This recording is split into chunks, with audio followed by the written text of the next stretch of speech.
Senhoras e senhores, bem-vindos a bordo do Asas Podcast.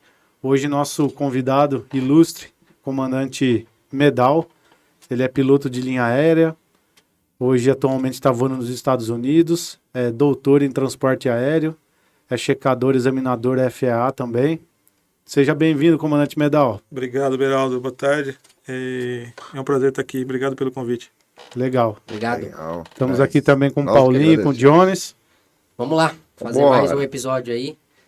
Agradecer a presença aí do Medal, que vai dar um pouco do seu conhecimento para nós hoje aí. Nos ensinar um pouco, contar histórias, contar um pouco da trajetória dele na aviação, né? E estamos aí, Thiago. Isso aí. E aí, chefe, como é o início aí da sua jornada na aviação, lá atrás, quando garoto? Aquele sonho de aviação. Na verdade, assim, foi um troço meio por acaso. Quando eu era garoto, eu tinha 16 anos. E eu descobri uma escola de aviação, por acaso também, passando na frente da escola, na verdade. E aí eu entrei lá, vi como é que era. Eu achava até então que piloto era um cara meio extraterrestre, assim, né? Eu via lá no aeroporto, vez por outra, alguma coisa, eu achava que eram caras muito diferentes, assim, né? Eu nunca imaginei Que ia encontrar com um na rua. que ia encontrar com um na rua, nem ser, muito menos ser um, né? Aham. E aí eu peguei algumas informações lá na escola sobre curso, como é que era, como é que funcionava, mas por pura curiosidade, sempre fui um cara muito curioso. E aí depois eu cheguei em casa, mostrei para os meus pais aquilo lá, e meu pai se animou, falou, pô, legal, você vai fazer o curso, quer fazer? Não sei o que. Eu falei, não, pai, tô pensando em outra coisa, tô indo atrás de outro caminho. Ele falou, não, mas tenta lá, de repente você vai gostar e não sei o quê. E aí eu comecei a fazer o teórico de PP, e como eu sempre fui curioso, aquilo me levou a querer descobrir mais e mais coisas, e aí o tempo foi passando, eu continuo aqui tentando descobrir mais alguma coisa. Sempre tem algo novo, né, Sempre Medal? tem alguma coisa nova. A aviação tem essa coisa legal que depois que você entra, eu costumo falar, é a caverna do dragão. A porta de saída, Você nunca acha, você né? até procura, mas você não vai achar. Você vai ganhar mais conhecimento, mais bagagem, né? Mas É cair na verdade. aviação é bem difícil. É verdade. Mas isso com que idade? 16 para 17 anos. Bem novinho, né? É, bem novo. Naquela época, eu nem sei como é a regra hoje em dia, mas naquela época a gente podia começar a voar com 16, só que para solar tinha que ter 18. Então eu fui fazendo o curso bem devagarzinho, assim, enquanto eu tinha 17, e logo depois que eu fiz 18 eu pude solar e continuar. Bacana. E aí depois do ingresso, Aí não parei mais, aí eu fiz PP, PC, aí fui instrutor, aí depois voei táxi aéreo, voei linha aérea, e na linha aérea desde 98. Qual Sa- foi a primeira linha aérea? Primeira linha aérea foi na Trip. Na Trip? Quando a Trip surgiu, né, em 98, eu fui o primeiro copiloto da Trip. quantos Primeiro anos você tinha copiloto? quando você entrou Primeiro na Trip, copiloto. Medal? Eu tinha 21, 98, eu tinha feito 21 em 97. Com 22 você era comandante já. Com 22 eu era comandante. Final, 22, quase 23. Deve ser um dos mais novos aí. Conta essa história pra nós aí, porque foi fast, né? Foi rápido. Foi porque, na verdade, assim, o que aconteceu foi uma somatória de coisas, como sempre, né? Eu sempre digo que, entre outras coisas, a sorte faz parte do jogo. E como eu entrei na Trip bem no começo, eu era o primeiro da fila. Sim. Então, tão logo eu tinha hora e tinha a experiência que eu queria, os mínimos, eu consegui, né? Não tinha ninguém na minha frente. Então, e a Trip estava se expandindo naquela época, né? Então, logo depois eu fui promovido. E a base era Campinas? Eu era base Campinas. Quando a Trip começou, tinha base Campinas e base Natal. Natal? Porque começou em Campinas e aí eles incorporaram um segundo avião que era da Total naquela época, junto com a linha que fazia Fernando Noronha. Então era Natal, Fernando Noronha, Recife e Fortaleza, eu acho que a gente operava. Então logo depois acabou que dividiu entre Campinas e Natal, mas eu era base Campinas. Apesar de ter ficado um tempo lá voando em Natal, mas eu era base aqui. E a base Campinas fazia o quê? Você lembra, assim, mais ou menos? Lembro. Alguns destinos? O primeiro destino era Belo Horizonte. Tudo de Brasília. Tudo de Brasília. Depois tinha um voo para Brasília. Depois tinha alguns voos do Correio, acho que Belo Horizonte, Brasília. Depois tinha um voo para Santa Catarina, Videira. A gente começou a operar em Congonhas, aí fazia Campinas, São Paulo, Videira. depois Curitiba, Chapecó, tinha alguns destinos ali. Tudo essas rotas mais menores, né? Menores. Naquela época a aviação regional ela era bem maior, né? Eu Sim. acho do que agora. Naquela época várias empresas regionais Regionais. existiam e várias operavam Brasília. Então, Sim. o que operava Brasília tinha Trip, tinha Interbrasil, tinha Rio Sul, Passaredo. Passaredo, também. Pantanal, Penta, Meta e A com Rico certeza também operou a Brasília? Rico por algum tempo operou Brasília, sim. Acho que foi um pouquinho depois até. Ah, tá. E com certeza eu que tinha um outro operador que tem até hoje no Brasil é a Força Aérea, né? Aham. Que já operava desde aquela época. Então o Brasília era um avião que tinha bastante Bem- naquela bem época. utilizado, Bem né? utilizado. E como é que era o mercado para pilotos nessa época, nesse período? Horroroso. Não Era tinha- muito difícil. Era assim, quando eu comecei a voar em 94/95, era logo depois de uma crise bem grande que havia ocorrido, em que a VASP, na época, tinha demitido um montão de pilotos. Então tinha muito piloto com muita experiência No mercado. no mercado disputando com os caras que não tinham experiência nenhuma, Tinha como eu, por acabado de sair do exemplo. Aeroclube. Tinha acabado de sair do Aeroclube. Então, naquela época, para você arrumar um Seneca para voar, por exemplo, era um sonho, entendeu? Você fala, nossa, o cara lá voa um Seneca. Eu me lembro de um amigo que eu tinha, que eu chegava no Aeroclube de manhã para voar e ele estava saindo com o Seneca que ele voava lá. Eu achava aquilo lá o máximo. Então eu falava, cara, voa um Seneca. É isso que eu quero. É isso que eu quero, entendeu? Legal. Naquela época eu falava que os aviões que eu queria voar era o Seneca 3, Brasília, que eu achava um avião bonito, 737-300, e eu nem posso dizer que eu falava que eu gostaria de voar o 747. Eu achava o 747 um avião bonito, mas era um troço que estava completamente além Fora de do alcance. qualquer alcance, entendeu? Mas o Brasília e o 737-300 eram os aviões que eu achava muito bonitos. E o Seneca também, eu sempre gostei muito de Seneca. E eu achava um avião muito legal, assim. Eu me lembro a primeira vez que eu vi um Seneca de perto, que eu entrei no Seneca, eu falava, nossa, que coisa legal e tal. Era bacana. Era uma época onde a gente tinha muito menos acesso à informação, né? A informação era muito mais difícil. A internet estava surgindo, mas eu me lembro que nessa época, 94, 95, a internet só existia em faculdades. Na Unicamp, por exemplo, a gente ouvia falar que tinha internet na biblioteca, não sei o quê, Verdade, mas era uma coisa que a gente não Era- participava. não era- Só que assim, Não tinha também o acessível. conteúdo que tinha lá ainda Não era tinha. muito pouco, né? Exato. Então eu me lembro assim que faltava informação. Então você queria alguma informação, você queria aprender alguma coisa, ou você arranjava alguém para te ensinar aquela coisa, ou com um pouco de sorte você pegava o carro e ia lá em São Paulo comprar um livro, né, nas lojinhas de artigos de piloto que tinham Sim. lá, e você voltava com seu livro E bem limitado. bem ainda, né? limitado, tinha Bem pouca limitado. coisa, né? Ia comer aquela literatura ali, Eu me né? lembro, por exemplo, uma vez que eu queria aprender como é que funcionava um HSI. Aham. Eu não entendia como o HSI Aham. funcionava, eu queria aprender como é que aquilo lá funcionava. E eu não achava ninguém que me ensinasse. Até que eu achei um cara lá no Aeroclube que ele voava um avião que tinha um HSI. E aí ele falou, vem aqui que eu vou te mostrar. Ele me levou lá no avião, ligou lá. Como opera. E aí ele como mostrou, ó, você funciona. mexe aqui, funciona assim, é igual o indicador de VOR que você já conhece, Sim. não sei o que e tal. Então, mas era muito difícil. Hoje em dia você entra no YouTube, qualquer tudo, coisa que cara. você quer aprender, você digita lá, aparece 50 filmes que te mostram como é que funciona. Exato. Então era muito mais complicado para você conseguir informação. O acesso à informação era muito difícil. Era né? muito difícil. E o mercado era muito ruim. Então, conseguir voar um avião executivo assim era uma vitória. Entrar numa empresa de linha aérea, nem pensar. Isso não existia. Inalcançável. É inalcançável. Principalmente numa empresa que voasse avião grande, né? Tipo, na época tinha Varig, que eu não fazia ideia como é que se voava na Varig, VASP e Transbrasil. Eram as empresas que existiam, Sim. com aviões maiores. Tinha a TAM, que naquela época estava se iniciando uma expansão, né? Com Fokker 100 e tal. E a TAM ainda, naquela época, operava Caravan, né? Via Brasil Central.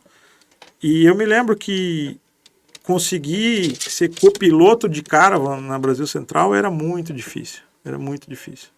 Eu voei... Meu primeiro emprego na aviação foi ser copiloto de um navajo.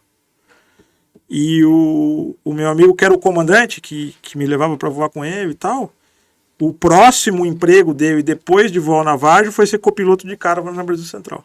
Olha. Pra você ver A dificuldade era um que cara era, que ele já voava, ele já tinha anos de aviação, entendeu? Sim. Ele não era tão novo quanto eu, assim, ele tinha bastante Já tempo de tinha- aviação, tinha tido vários empregos na aviação executiva, e só depois que ele conseguiu ingressar Na na linha companhia. aérea via Brasil Central. Era muito difícil. Esse acesso da informação, a gente Eu conversa muito sobre falei isso, num, né? num episódio que a gente queria estudar inglês, a gente saía de Piracicaba, de ônibus para São Paulo, até o Campo de Marte para comprar aquela A fita. a AirSpeak, né? Exatamente. Hoje no YouTube tem um Tem infinito, tudo. infinito. Sim, Exato. tem muito Live material. HC, que você pode Isso. escutar ao vivo, né? Tem o Live Radar lá do ADSB, que então... outro Você vê dia a alguém fonia me em tempo perguntou real, né? como é que fazia para estudar isso. Eu falei, a melhor coisa que você faz é você coloca o Live HC, porque aí você está ouvindo a fonia em tempo real, você coloca o Fly Radar, que aí você vê o que A está acontecendo, a posição. posição do avião, e você pega uma carta daquela interessante, área, você vê hein? tudo junto. É como se você estivesse acompanhando A bordo. a bordo, exatamente. A bordo. Então é muito mais fácil, né? Sim. Esse foi um artifício que a gente usou em uma determinada ocasião, quando a Avianca decidiu operar para Nova York. E nós éramos os primeiros pilotos, né, que voavam o 330 na Avianca, Sim. e nenhum de nós tinha ido para Nova York, nenhuma vez. E como é que nós vamos fazer? Era inverno, né, então tinha todo aquele negócio de neve, operação de de-ice, Aham. operar em Nova York, que é um negócio, não é difícil, mas é um pouquinho diferente dos outros lugares, tem as suas particularidades. E nenhum de nós sabíamos como é que fazia isso. E uma das ferramentas que a gente usou foi exatamente isso. Eu ficava em casa, eu descobri os horários que Nova York tinha os picos, né, de tráfego e tal, e eu ligava o computador e colocava lá a carta, o som e o radar, e eu ficava entendendo como é que aquilo preparou funcionava. antes, né? Olha, como era o legal. procedimento, como era a fonia. É. Bacana, cara. É isso aí. Quem quer, consegue. Tem jeito. Tem E recurso. hoje em dia tem muito Muito. mais recursos. Exato. Tem muito mais É, recursos. falando da minha área que é manutenção, é a mesma coisa. Lança um equipamento novo, eu sou voltado mais para a área experimental. Cara, antigamente não tinha manual. Ou era o manual Exatamente. impresso, você levava para sua casa e estudava, ou nada. Ó, eu me lembro que logo que eu terminei o Aeroclube, eu queria voar a Cênica 3. Sim. E apareceu esse emprego para eu voar de copiloto de navajo. Então, eu queria saber como é que os aviões funcionavam. Eu queria o manual dos aviões. Ninguém tinha. Não. Então, eu me lembro que eu fui ao Aeroclube, depois de pesquisar muito, telefone aqui, telefone ali, eu fui ao Aeroclube um dia, peguei um avião, fui a Botucatu com o aerobueiro do Aeroclube, pousei em Botucatu e fui lá na Neiva. Eu falei, Neiva. tudo bem, eu quero comprar Verdade. o manual do avião. Verdade, esse manual está na casa da minha mãe até hoje. Você comprou o Que manual. legal. Fui lá, eu comprei o Venderam? manual do venderam. Vende. Você comprava o manual e De comprava operação. a assinatura do manual, né, para ter as atualizações por Sim. um ano. Então eu comprei o manual do Cênica 3, o manual do Navajo e o checklist, aquele que era um checklist que dobrava assim, né? Sei.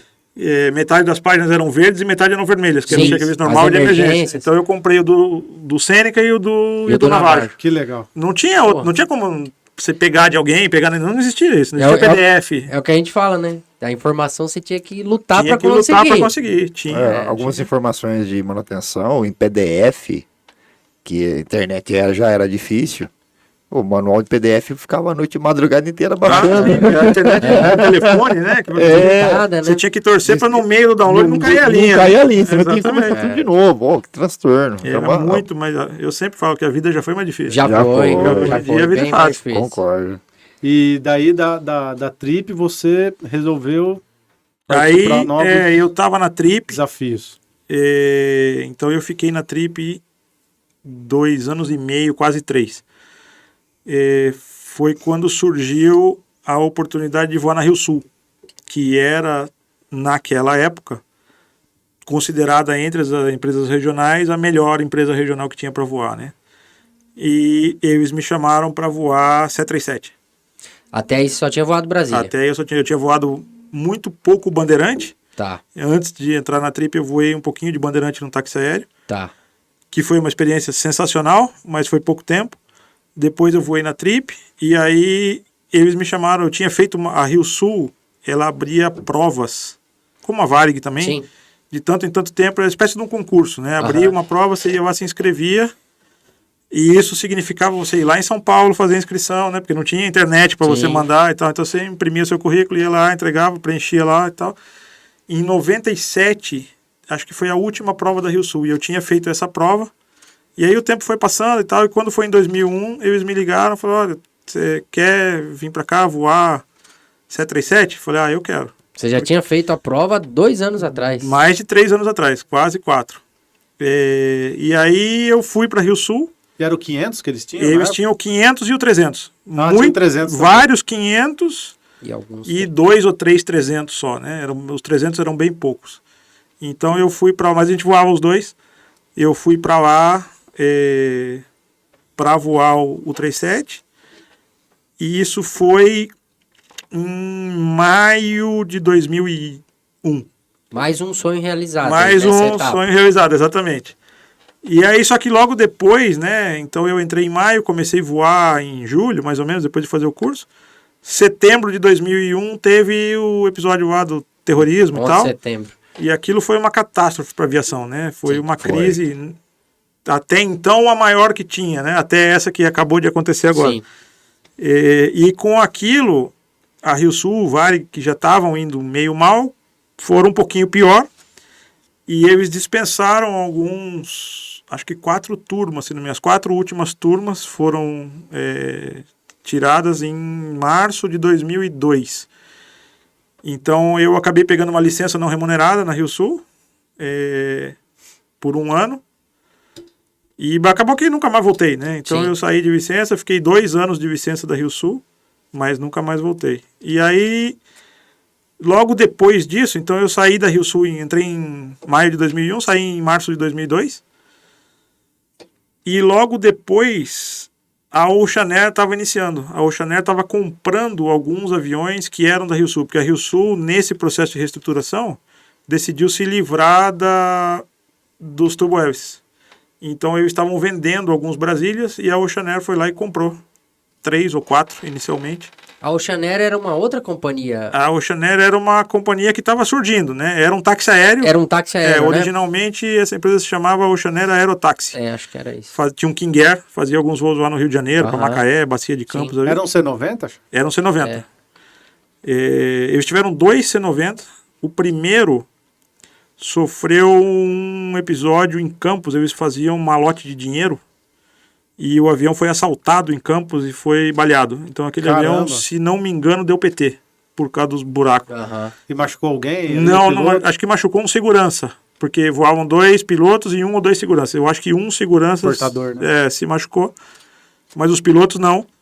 E aí depois eles trocaram por um outro C90 e mais algum tempo depois eles começaram a incorporar esses Brasílias. Aham. Então eles estavam precisando de pilotos com experiência de Brasília.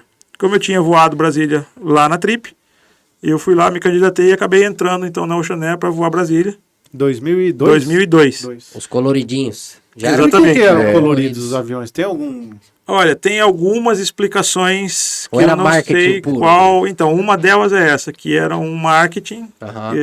para ser diferente, todo mundo conhecer. Realmente, isso até certo ponto funcionava. É porque a gente lembra até hoje.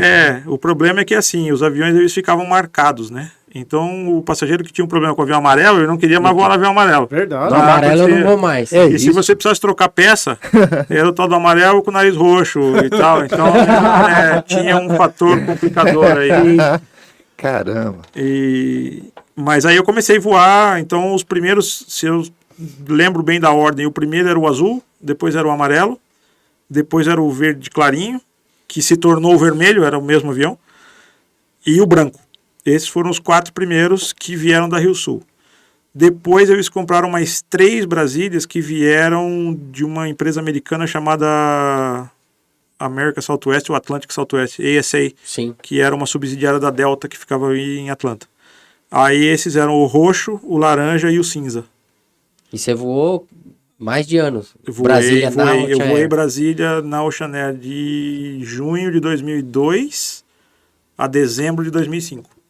Então de Brasília você entende Olha, eu o riscado. ainda é o avião que eu mais voei Até hoje. até hoje. Eu Olha. não voei nenhum Olha outro só. avião mais horas do que eu voei em Brasília. Então tá um homem que entende de Brasília. É um avião sensacional, é um Tá avião aí. muito bom de voar. Eu costumo dizer que o cara que voa Brasília, especialmente de copiloto, Aham. porque a carga de Trabalha trabalho é muito, alta, né? trabalha É muito, maior. o cara voa qualquer coisa. Sim. Porque ainda mais na operação regional, a gente voava, abastecia, fazia peso de balanceamento, fazia externa, corre para cá, faz aquilo ali. Então você tinha que ser muito agilizado Muita para tarefa, conseguir né? fazer tudo. Não vinha pronto o manifesto? Não, Você que tinha que... fazia na caneta. No início da operação, tanto da Trip como da Ocean Air, nem plano de voo vinha. A gente ia na sala IS com um calhamaço de plano de voo assim, de Raiz, manhã, cara. entregava todos os planos de voo, Os planos do dia. os planos do dia, e aí pegava as cópias, e além de você ter os planos dos dias com os horários e tal, se o teu voo começasse a atrasar, você tinha que correr atrás das DLA. Então você saía correndo e ia lá na sala IS, ó, DLA desse voo, daquele voo, do outro Entre voo. voos, assim? Entre voos, saía do avião, externa? corria lá, fazia externa, ia na sala IS, entregava um pacote de DLA, voltava, fazia o manifesto. A gente levava tudo pré-pronto, né? Tipo, o manifesto levava tudo quase pronto, aí colocava a quantidade de passageiro, carga, fechava lá com a reguinha, uma via pro despachante, guardava outra. Trabalhava bastante. Que Olha aí. bacana. Trabalhava muito. Hoje não se faz mais, né? Não, eu não Só sei. quando dá apagão, né? Eu não sei de nenhuma empresa hoje em dia que está fazendo manifesto Hoje é tudo na mão, automatizado, tudo né? automatizado. Mas é bacana por quê? Porque você aprende o processo Aprende- como um todo, aprende né? muita coisa. E sempre foi assim, eu aprendi muita coisa meio por acaso, assim. Quando eu entrei na Trip, por exemplo, a empresa não existia do ponto Era- de vista técnico. Existia uma empresa, as pessoas que eram os donos, tinha um avião, mas não tinha manual, não tinha autorização do DAC Tinha nada na época, não tinha nada desenvolvido. Então eu me lembro da gente desenvolvendo o MGO e imprimindo MGO para entregar no DAC, o primeiro MGO da Trip para ter aprovação e tudo isso. E foi assim que eu fui aprendendo. Você participou Na Ocean Air foi assim também, não foi? Mais ou Eu menos? cheguei um pouquinho depois, né? Porque quando eu cheguei na Ocean Air, a Ocean Air já voava. Então, os Brasílias já voavam. Já tinha 2 Brasílias voando. Eu entrei como tripulação do 3º avião. Mas era um esquema táxi aéreo também. Né? Era uma autorização de táxi aéreo, 135. E aí, logo depois, veio a ideia de criar uma autorização 121. Então, desde aí eu participei desse negócio de criar um MGO 121. Eu acho que eu vi uma autorização foto 121. sua trabalhando praticamente no chão ali, digitando e tal. Era Tem umas coisas desse tipo assim. bem legal. Eu me lembro que, por exemplo, quando a Ocean Air começou, era base Rio. Né? A operação começou no Rio. Aí inventaram de criar a operação em São Paulo. O que era a operação em São Paulo? Não tinha nada. Sim. Então a operação em São Paulo era o seguinte: no aeroporto, sabe quando você vai na loja comprar papel de tirar xerox, que vem uma caixa cheia de resma? Aham. A Ocean Air era uma caixa daquela lá. Todo o material do check-in ficava Tava dentro dentro? de uma caixa daquela. Você levava junto Olha, no voo. O pessoal que trabalhava no check-in Tá. levava pro balcão do aeroporto, abria a caixa, botava lá a plaquinha, não sei o que e tal, atendia os passageiros, cartão de embarque manual, Aham. terminou o embarque do voo, guardava tudo dentro da caixa e ia embora. Porque o balcão era emprestado. Cara. Oi, Não era nem próprio, o balcão Não, era não próprio. tinha balcão. O balcão era emprestado. Pegava uma posição de balcão lá Sim. no zero último lá da Infraero, né? Emprestava um balcãozinho lá, botava um banner. E quando eles resolveram abrir uma estruturazinha, eles alugaram uma casa ali na Rua Boranes de Bela Vista, né? A rua de trás da Via de Congonhas? Congonhas. E eu me lembro que, então alugou a casa e tal, agora vai ter o DO, vai ter a operação ali e tal, beleza. Então o que precisa? A gente precisa de material de escritório. Eu peguei o carro e eu tava de reserva nesse dia, acabou a reserva, eu peguei o carro, fui na Calunga, Nossa. comprei lápis, caneta, régua, borracha, papel, etc, tudo que precisa para ter no escritório e levei lá pra gente montar a casa. Que bacana. E a gente chamava de Casa Amarela, né? Aham. E depois, essa operação durou uns 2 anos mais ou menos naquela casa. E aí a Ocean Air alugou aquele prédio na Washington Luiz, que é onde ficou Aquele até o final. espelhado lá. Aí foi o segundo endereço, né? Segundo O primeiro endereço em foi- São Paulo. Então o Brasília foi até 2005? Não, eu fui no Brasília até 2005. O avião foi até 2008. Hoje quem opera Brasília é só a Força Aérea? Olha, a Vale tinha um Brasília, eu acho que não tem mais. Mas de linha, De linha não, Não empresa mais. aérea ninguém mais tem. Ninguém mais tem. Tinha lá no norte, tinha uns táxis aéreos, Manaus, lá eu Aham. cheguei a ver uns Brasílias pintados meio coloridos. eu cheguei assim. a ver, mas falar que já tem uns 10 anos. Que Eu acho que de empresa Não aérea vejo com certeza mais. não, talvez algum táxi Táxi aéreo, aéreo, alguma coisa ainda mas tenha, né? linha aérea infelizmente não. E aí depois chegaram os Então Fokker. aí em seguida chegaram os Fokker 50, em 2003. Então aí ficou operando Brasília e Fokker 50. Em final de 2005 chegaram os Fokker... Você chegou a voar o Fokker 50? Não, só de brincadeira, assim, Sim. valendo, nunca voei. Em 2005, final de 2005, começaram a chegar os Fokker 100. Eles compraram um lote de Fokker 100 da American Airlines, se eu não estou enganado, 26 aviões, para dividir entre o Brasil e a Colômbia. E aí começou essa distribuição de avião. E aí começou a operar. Então tinha Brasília, Fokker 50, Fokker 100. E aí eu fui do Brasília para o Fokker 100. Eu pulei o Fokker 50. Aham. Então tinha Brasília, Fokker 50, E Fokker Fokker 100. 100. Aí Três teve equipamentos bem diferentes, né? Aí depois, calma que nós vamos chegar no final da coleção. Nossa, tem mais aí. 2007, mais ou menos, eles decidiram voar 67. Eles queriam abrir uma linha para o México. Então começou a se falar em voar 767. E eles trouxeram 2 767. Eu acho que foi um grande desastre aquela operação, mas, enfim, foi... Por que não Porque chegou a a gente voar? não voou, mas a gente não tinha o menor preparo, nem conhecimento para operar. A empresa não estava internacional. pronta para A empresa isso. não estava pronta, entendeu? Então, por exemplo, o voo do México não vendia. Então, chegou a operar vários voos vazios, porque não tinha... Não tinha... Enfim, tinha um monte de problema. Depois, não bastasse o 767, eles arranjaram um 757. Então tinha... E aí depois fizeram um acordo com a extinta BRA. Meio que fizeram uma juntada operacional lá, uma parceria. E aí acabaram incorporando mais um 67, que era da BRA, e 3 737-300. Então, no começo de 2008, a empresa tinha Brasília, Fokker 50, Fokker 100, 67. 37300, 57 e 67. Tudo pra dar errado, hein? Tudo para dar errado deu, né? Em abril de 2008, É uma diversidade muito grande, né? em abril de 2008, eles perceberam que o troço não funcionava. A empresa estava numa dificuldade tremenda, quase quebrou. E naquela época foi feita uma reestruturação onde foram eliminados todos os equipamentos, menos o Fokker 100. Então a empresa diminuiu de, acho que 40 aviões, mais ou menos, para 8 Fokker 100. Enxugou, Enxugou. Foi quase o fim. quase. E aí começou de novo. Eles ficaram 14 Fokker 100 com linha para 8. Esse era o número. Então tinha 8 Revezava aviões as aeronaves. voando e 6 aviões parados. Pouco de folga, né? Vamos dizer assim. Eu podia fazer rotação, manutenção e tal, mas só tinha linha para 8. E aí devagarzinho, 9, 10, né? Foi de novo se estabelecendo as linhas para os aviões. Até 2010, quando se fez o acordo com a marca Avianca, e aí a Ocean Air, como marca, deixou de existir, Passou a Avianca. passou a ser a Avianca comercialmente, e isso foi ao mesmo tempo em que chegaram os primeiros 319. Então aí chegaram 319, depois os 320, Os Airbus. e aí foi aí E 318. quem deu instrução pra vocês no início do que chegou? O Airbus? Chegaram os Airbus. Foram os instrutores da Airbus Miami. A Airbus tem um centro de treinamento em Miami que tem simuladores, instrutores de simuladores, e tem alguns, ou tinha, na verdade, eu acho que esse departamento não mais existe, mas eles tinham alguns instrutores de rota.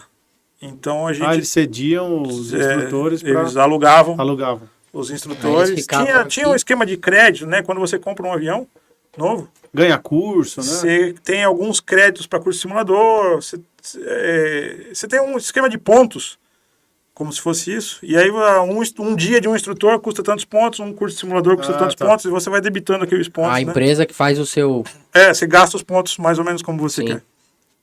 Então, esses caras vieram para cá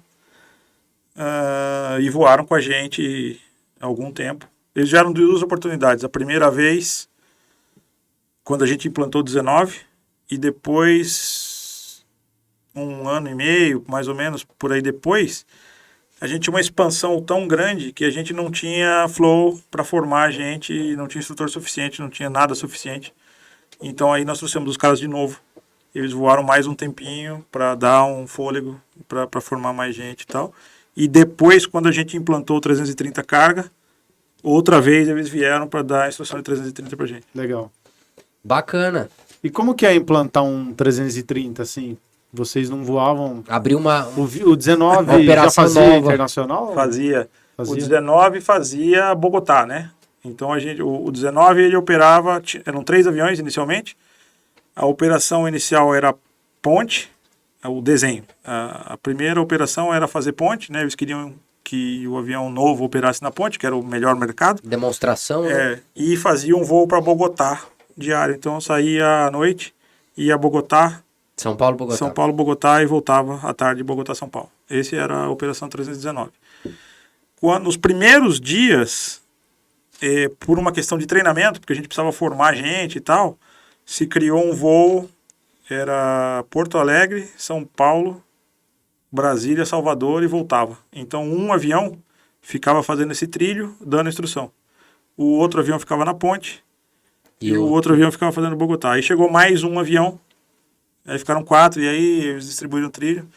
Mas a ponte era uma operação muito interessante, né? Porque o que acontecia era o seguinte, todos os comandantes que estavam indo para o Airbus, que eram da Avianca, eram comandantes da ponte.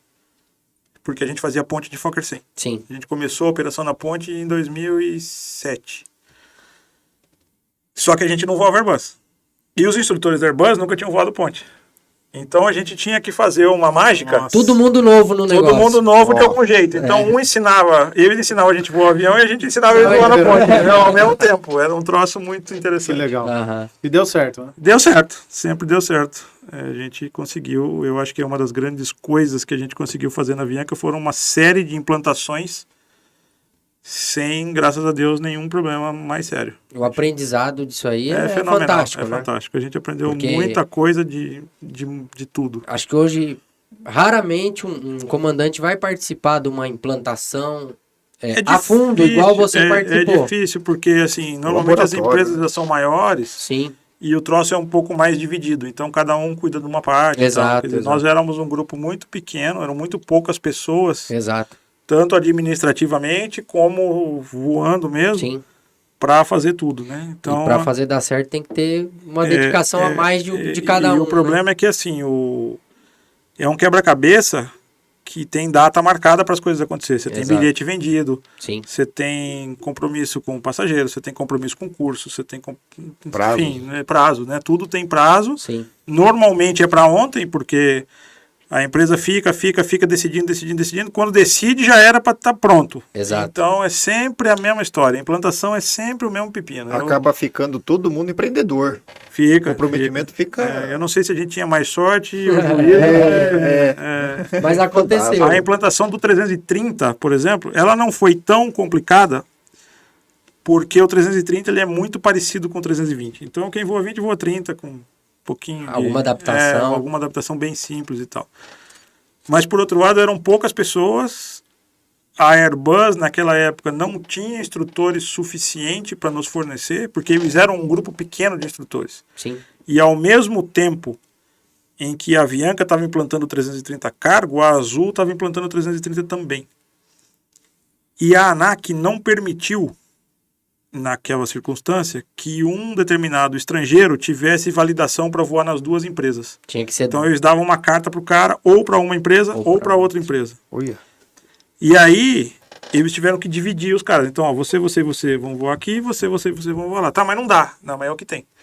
Se virem com isso. O que aconteceu? A gente acabou se tornando instrutor de 30 com muito pouco tempo, né? A Porque- forceps, vamos dizer assim, porque precisava a gente tinha formar, né? O que acontece? Existe no regulamento uma possibilidade de você pedir para você voar como comandante de um avião em operação 121, você tem que ter 100 horas no equipamento. É Tá. isso que o regulamento diz. Porém, Tem um desvio, né? tem uma possibilidade lá, uma cláusula que diz o seguinte: se você estiver implantando um novo avião ou uma nova base, ou um novo avião e uma nova base, você pode pedir um desvio e a critério da ANAC pode ser concedido, etc. e tal coisa. Tá. E nós pedimos e acabamos recebendo, só que esse desvio era nominal. Tá. Então a gente tinha um papel carinhosamente apelidado internamente lá da capa do Super-Homem. A capa do Super-Homem era o seguinte: era uma folha que tinha lá o nome dos caras que podiam ser comandantes com 25 horas. Então a gente fazia 25 horas de instrução em rota, checava, amanhã você era comandante. Praticamente um voo, né? Dois Dois né? voos. A gente fazia o cheque, amanhã você era comandante, depois de amanhã você era instrutor. Então era um cara de 26 horas dando instrução para um cara de nenhuma hora, entendeu? Mas claro Tem que que ser, né? isso era baseado todos eram muito experientes de 300, tanto os instrutores como os alunos eram Sim. caras que tinham uma grande experiência de 320, eram instrutores, checadores de 320 e tal, então era Um processo mais troço meio tranquilo. calculado assim, mas era bem interessante, era um troço bem interessante de se fazer. Legal. E depois a Avianca ficou até... 2019, 2019. maio de 19. E depois da Avianca, aí Aí eu fui para TAM. ainda foi... você Ah, foi é na verdade, TAM. foi Fui na pra, Latam, foi lá na Latam. porque aconteceu o seguinte, quando a Avianca encerrou a operação, a Latam estava procurando o avião e fez um acordo com os lessores, né, com os bancos, donos dos aviões, de alguns aviões que voavam na Avianca. Então, inicialmente eram 10, depois eu acho que mais 6. Então, aviões que eram Avianca foram para A a Latam Latam, incorporou essa... simplesmente essas pintou máquinas. e saiu voando. E nesse momento, a Latam precisava de comandantes de 320. Já com as carteiras formadas. Então o que aconteceu? Uma das últimas coisas, ou a última coisa que eu fiz na Avianca foi voltar para o 20, vamos dizer assim. Sim. Porque estava decidido que o 30 ia acabar. Estava acabando já, né? Sim. Já tinha acabado. Eu fiz o último voo, não sei se foi o último voo do 30 ou o último Miami. E essa operação internacional que é legal. É. Como é que foi pra você? Porque passo a passo você imaginava, não, mas chegar Como é na que- internacional, É. né? Então, as coisas foram acontecendo assim por acaso, né? Aham. Então, só rapidamente, eu saí da Avianca, fui para a Latam, nesse processo que a Latam estava admitindo um grupo de comandantes, então nós fomos acho que 40 e pouco, 50, sei lá, comandantes, que saíram da Avianca e foram para a Latam. Eu fiquei um ano e qualquer coisinha na Latam, aí veio a crise do Covid, e aí, logicamente, a gente era muito novo de empresa, né? A gente era fim de fila, e Sim. aí a Latam fez um corte grande, que pegou não só esse pessoal da Avianca, como, infelizmente, muitos Mais outros que já eram de lá há bastante tempo. E aí eu acabei saindo nesse processo. A operação internacional, a gente foi aprendendo meio que sozinho, assim, vamos dizer, né? Então, a primeira operação internacional que teve na Avianca foi fazer o Bogotá. Ia para Bogotá e voltava. Depois, a gente fazia um wet lease. O wet lease é quando uma empresa aluga o avião para outra com a tripulação dentro. Então, a gente, com o avião brasileiro, tripulação brasileira, fazia um voo colombiano, que era o voo para o Panamá. Então, a gente chegava em Bogotá, em vez de voltar para o Brasil, a gente ia ao Panamá e voltava, e aí no outro Daí dia voltava voltava para cá. ao Então, a gente Brasil. chegou um pouquinho mais para lá. Sim. E aí, quando chegou o 330 cargueiro, aí a gente já operava em Bogotá, a gente começou a operar em Santiago do Chile, Buenos Aires, e aí Miami, né, que era o grande hub da carga da Avianca, né? A Avianca tem uma empresa chamada Tampa, que hoje usa a bandeira Avianca Cargo, que apesar de ser uma empresa colombiana, o grande hub operacional deles é o aeroporto de Miami. Miami. Então a gente começou a operar naquela operação, Sim. fazendo voos do Brasil para Miami, e Miami para Santiago, Miami para Buenos Aires, isso aqui. E aí que a gente foi aprendendo, né, como é que faz. E a como é que é. manutenção, por exemplo, lá é terceirizada? Terceirizada. Quem fazia a manutenção lá em Miami era a Tampa. Então tem tá. contratos, tem aprovações, né, tem uma série E de... se alterna? Enrola. Enrola. Simples Não, assim. curiosidade, né? Não, Sim. eu me lembro que uma começo vez... é complicado, então. Na verdade, é o que eu falo, né, a gente tinha muito mais sorte do que juízo. Uma vez que eu me lembre, o cargueiro alternou para Fort Lauderdale. E aí enrosca. Enrosca porque você não tem tripulação, a tripulação está chegando com a regulamentação contada. Era um voo que tinha carga perecível, não podia desligar o avião, entendeu? A solução foi o seguinte, arrumaram um mecânico emprestado da FedEx lá, que fez o favor de ficar tomando conta do avião lá até chegar a próxima tripulação. Mas é um troço assim, muito... É ajustado na hora, não tem muito plano. É no fio da navalha. É, quando você tem uma operação pequena, não dá para você operar em um aeroporto nos Estados Unidos e manter uma base em mais outro só para ser alternado, é inviável. Sim. Não tem como. Não tem como. Então, quando acontece, Aí tem que aí você dar corre um jeito. atrás, Tem que dá um desenrolar, jeito, né? tem que Tem que desenrolar dar um na hora. jeito. É. Muito bom. É bacana. Nossa. Essa operação internacional é, segundo tudo que você contou da sua história, né? Também é mais Mais uma coisa. mais Eu um acho sonho. que talvez o dia mais difícil para mim, entre várias dificuldades que naturalmente aconteceram nesses anos todos, um dia tinha um voo indo para Nova York, porque o Chenier começou a voar o cargueiro para Miami, depois começou a voar passageiro para Miami, e depois começou a voar passageiro para Nova York. E estava tendo um voo para Nova York e o tempo lá estava muito ruim. O tempo naquela região de Nova York estava bem complicado e os aeroportos começaram a fechar. Nossa. E já Então tava em estava rota. fechando. Eu não estava voando. Ah, tá. Eu estava em terra. Mas a gente começou a ver os aeroportos fechando, e JFK fechando, Newark fechando. E aí o problema era o seguinte: o alternado era Filadélfia, e a gente começou a falar, bom, então o cara vai alternar para Filadélfia, não sei o que, tal. Fechou. E até que chegou uma dizendo o seguinte: olha, vocês não podem ir para Filadélfia porque o aeroporto está cheio. Tá bom, então vai para Washington. Na Washington não pode porque não sei o que acontece lá, entendeu? E aí eu vendo o avião no Fly Radar, eu falei, bom, só tem uma solução que eu consigo enxergar. É mandar o cara ir para Miami. Antes dele chegar em Nova York, ele faz uma Ele curva já ali e vai para. para Miami. Antes que ele não tenha mais combustível para fazer isso, e aí Sim. vai complicar de verdade. E eu me lembro que foi uma decisão muito difícil de tomar. E aí eu mandei uma mensagem pro cara, falei, olha, sou eu que estou falando aqui, não sei o que, vai para Miami. E esperei um pouquinho, voltou a resposta. Confirma que é para Miami? Confirma que é para Miami. Aí eu olhando lá e eu indo para Nova York. Nossa. Aí daqui a pouco ele começou a curvar, eu falei, bom, acho que deu certo. E aí Chegou, ele foi para chegou a Miami. mensagem.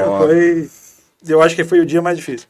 Nossa. Decisões É. apertadas. O que era? Nevasca? Era nevasca. Nevasca? E o problema lá é que a nevasca lá vem de cima para baixo, né? Ah, tá. Ela vem, Então, do, ela vem do Canadá. norte. Do norte, né? Então, o alternado normal ali é Boston. Então, Boston já estava ruim fazia tempo, porque passa primeiro lá, Já depois passou JFK, Boston. e Tá mais em aí cima, né?